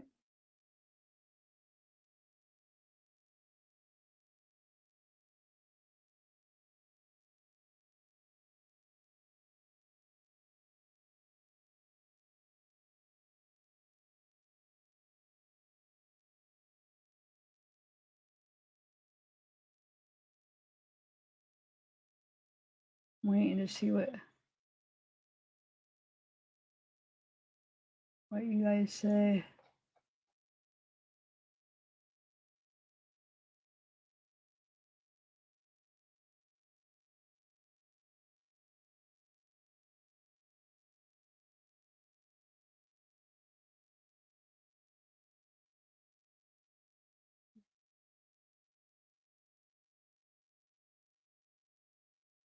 489.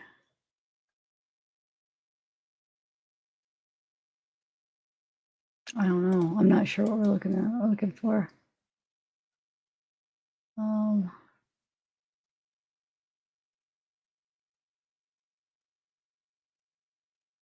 I know, but what are we looking like? I know we're supposed to watch the Jersey guy, but for what though? That's what I'm confused.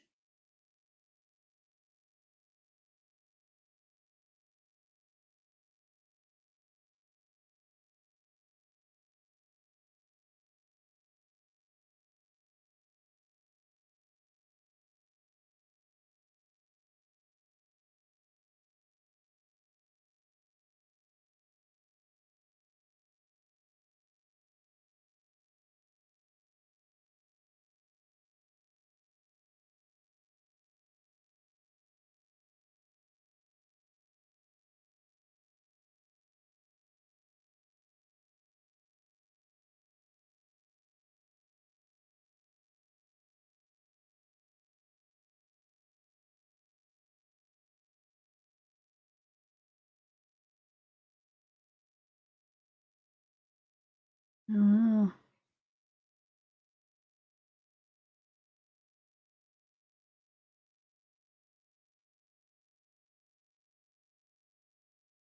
These, yeah, there's two there's two people with jerseys right here. Yeah, I'm watching. What do you mean? This is 10 minutes before though. I'm confused. So where am I supposed to be?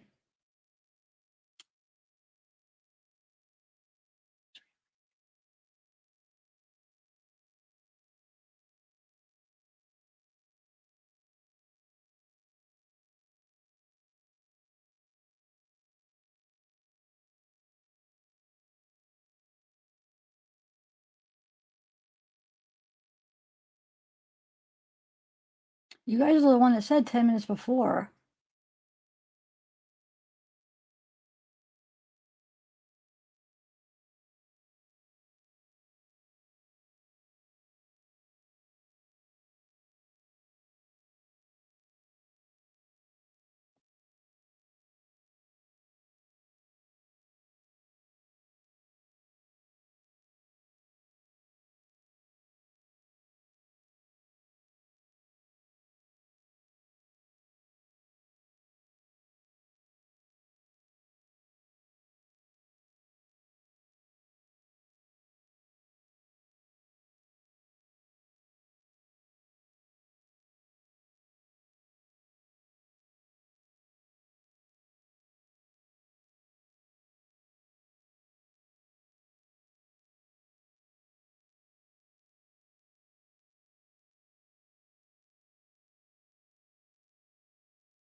Huh.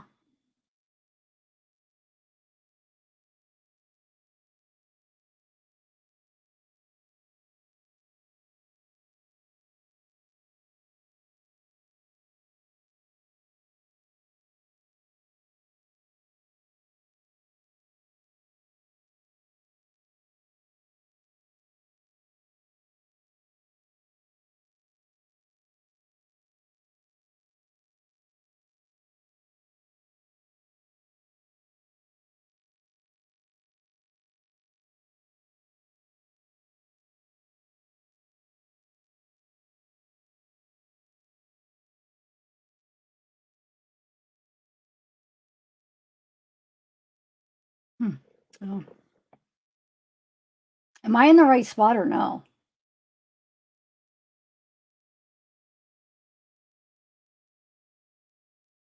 Yeah, I don't know. People ask me to come back to this. That's the only reason I'm doing it. But nobody's telling me what we're. I mean, I'm watching the Jersey guys, but what? Well, they said 10 minutes before they came on, though. I mean, I know they said when they hug her, but like when she hugs her, but people did also say 10 minutes before.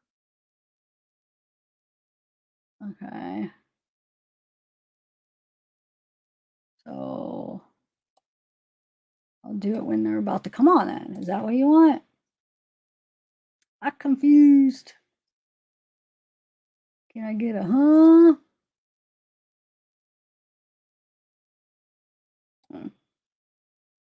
Jesse.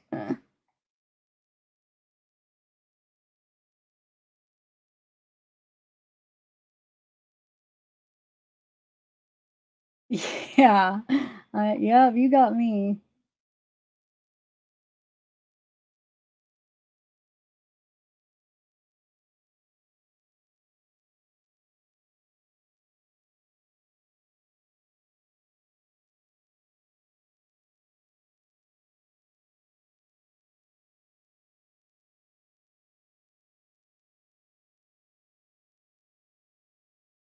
So look how 9's looking at the girl. When though? I think maybe I should just try to do this on my own time, because this is like one of those things where this happened last chat where everybody's telling me different things and it just ended up making me look like the idiot. I got a lot of bad comments from that, and it's like, no, I'm only doing it because people were saying this and saying that and saying conflicting things, and it really made me look stupid. Not that you guys are stupid, but when there's different people saying different things, then it makes me kind of look like stupid in the middle, not knowing what's going on. You know? Um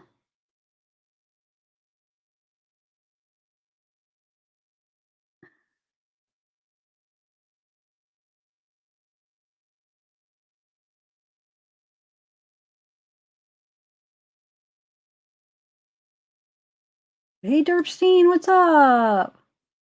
Hey Lisa, go Hogs. Go Hogs.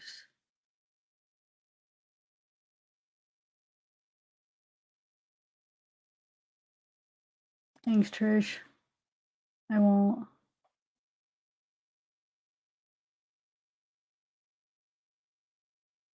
Thank you, Bobby. I appreciate that.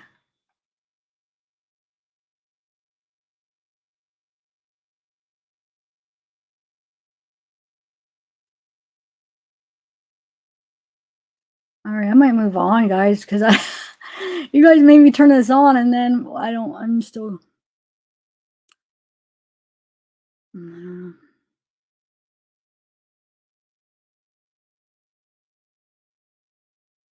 don't know.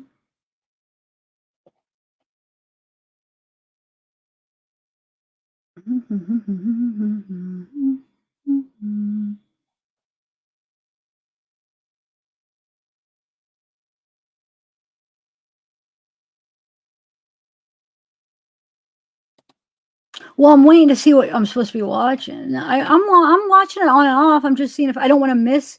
I get accused of not reading chat. You're not looking at chat. I see the Jersey guy, but I mean I've seen the part where she hugs him already.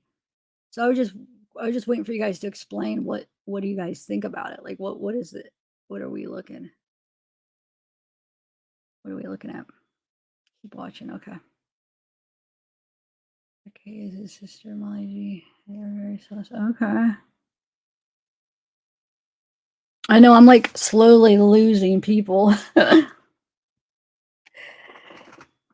have like probably like another over an hour of like compilation of like little news clips. And then I still have like more screenshots that I wanted to go over, but I might just put it off into another day. Can I ask you something? Yeah, Jacob, what's up? Ask me something? You can ask me whatever you want. What do you want to ask? I'm also watching the screen, so I'm trying to, so she's talking to the Jersey guy.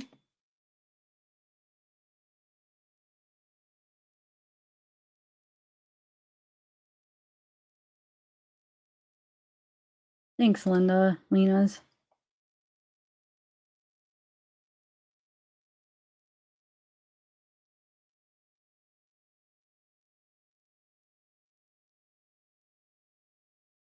Thanks, Akonza.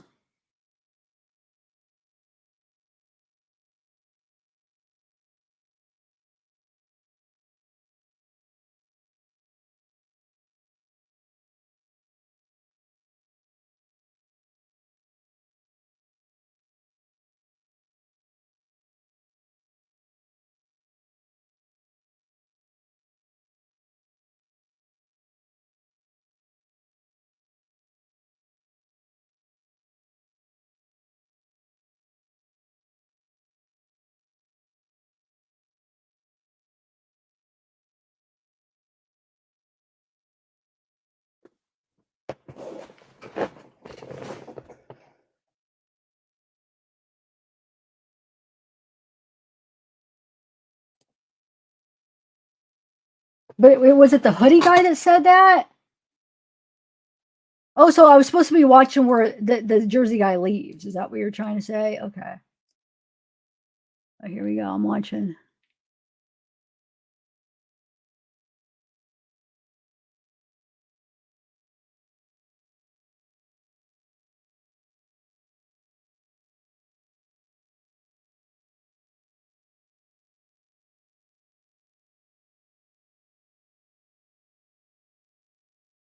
Okay. I mean, he taps her shoulder. He like, what did I miss? So what was I supposed to catch with that? Anybody? Oh, you're saying he says, oh, okay. Okay.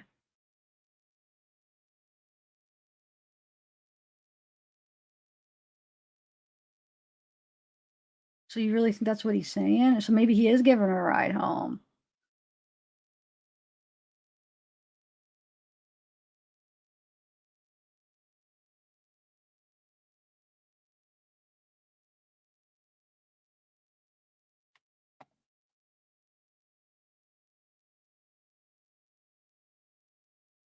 Okay, yeah, I got that.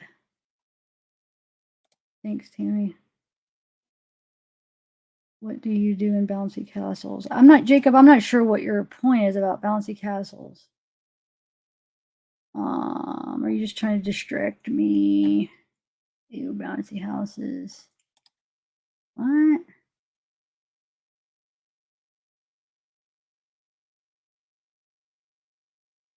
Wait, what does that mean? I was saying Zaviat girl AF.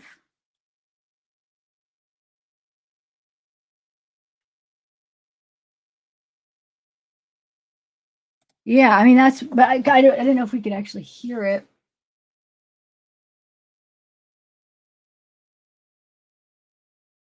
I don't know. Let's see here. When he leaves, let's just see real quick. Did they leave already? Let's see if we can really hear that. I'll turn on. Oh, wait. Hold on. Hold on.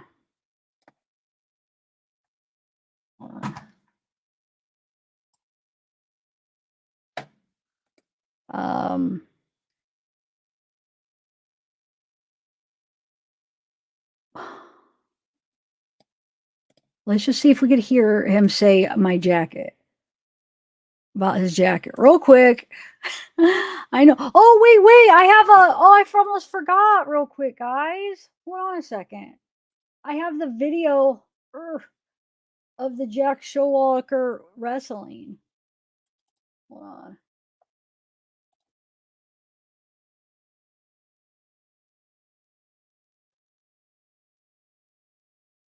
It was just right there. So where is it? I just pulled it from. That's so weird. Oh, here it is. Okay.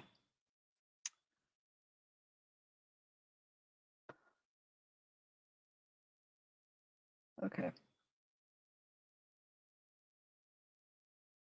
So this is, I guess, I got to figure out which one he is. Hold on. Wait, I better turn off the Jack Showalter. Walter. I keep saying Walker. Why? Because that one is mistyped. So Showalter. But wait, actually, hold on a second. No, not that one. Where's Showalter? Yeah, Showalter.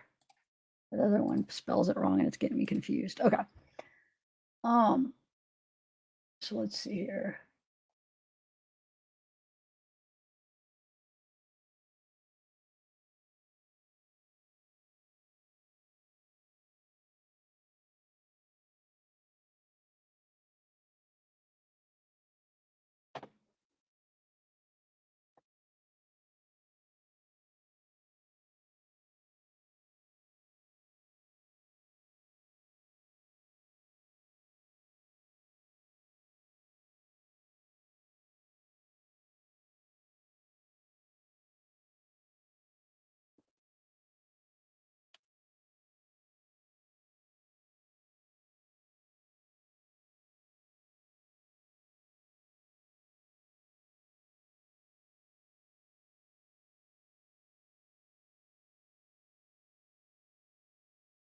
Really?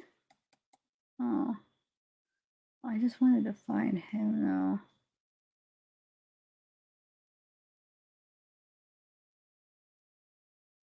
All right.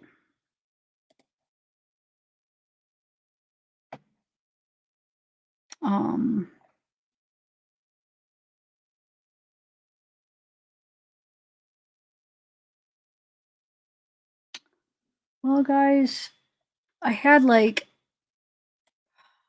this compilation, but I might just call it a day. I could play more of it later on a next live, maybe. It's like it's an almost 2 hours of compilation of like all the news clips and stuff, but I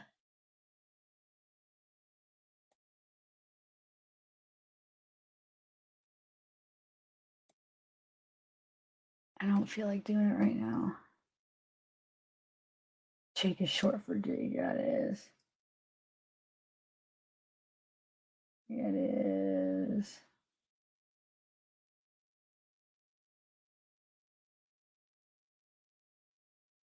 All right, guys.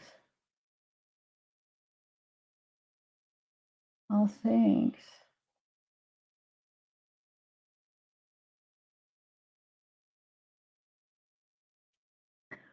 Well, hopefully you guys learned something interesting today. Thanks for hanging out.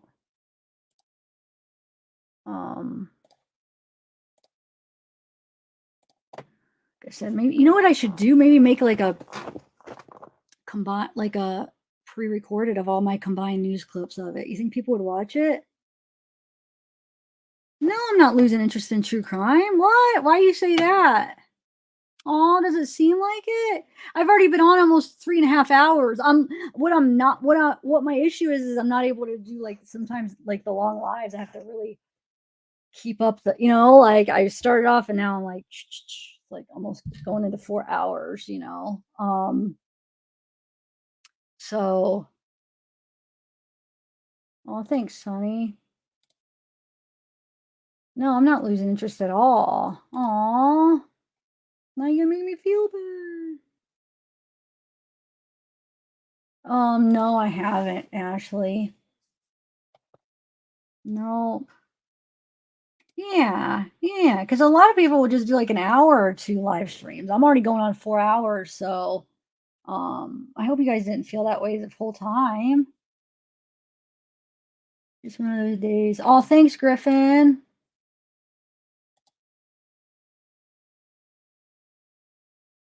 Oh, you do? Okay.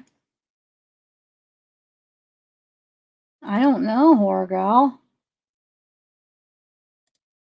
Thanks, Stephanie. Oh, wait. Hold on. I think I have these screenshots I forgot to show. Hold on a second. And these are the ones I saw in the group, too. So it shows, shoot, I should have showed these earlier before a lot of people left. Hold on. Somebody sent me them. Hold on. I forgot. All right. Okay, so we have November 6th. Like it shows the Google, like the Xana, right? This is the trend. So October and then November and then after. But look, it went up right before. That is kind of weird that each one did on that around that time, huh? That is strange, but there's what you guys were trying to ask me about earlier. But they all kind of were. So I wonder if they just did it somehow themselves in a way. Well, I don't know. Maddie had a couple more before, and then, well, I guess Kaylee's is more, I don't know, not as far, like November 8th. You guys, or can you guys read that? So November 8th, then October, Ethan, October, November 8th, October, November 8th. So yeah, it's kind of interesting, guys.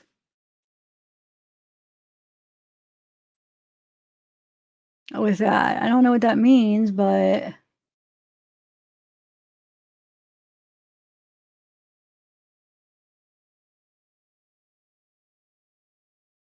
Oh, thanks, JPL. Oh, thanks, Donna.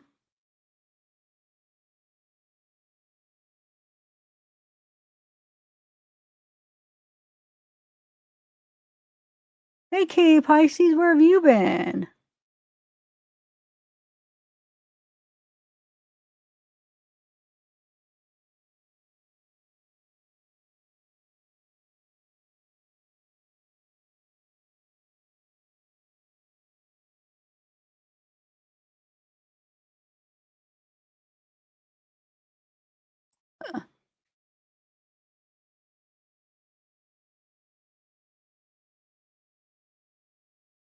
Oh, hey, Karma.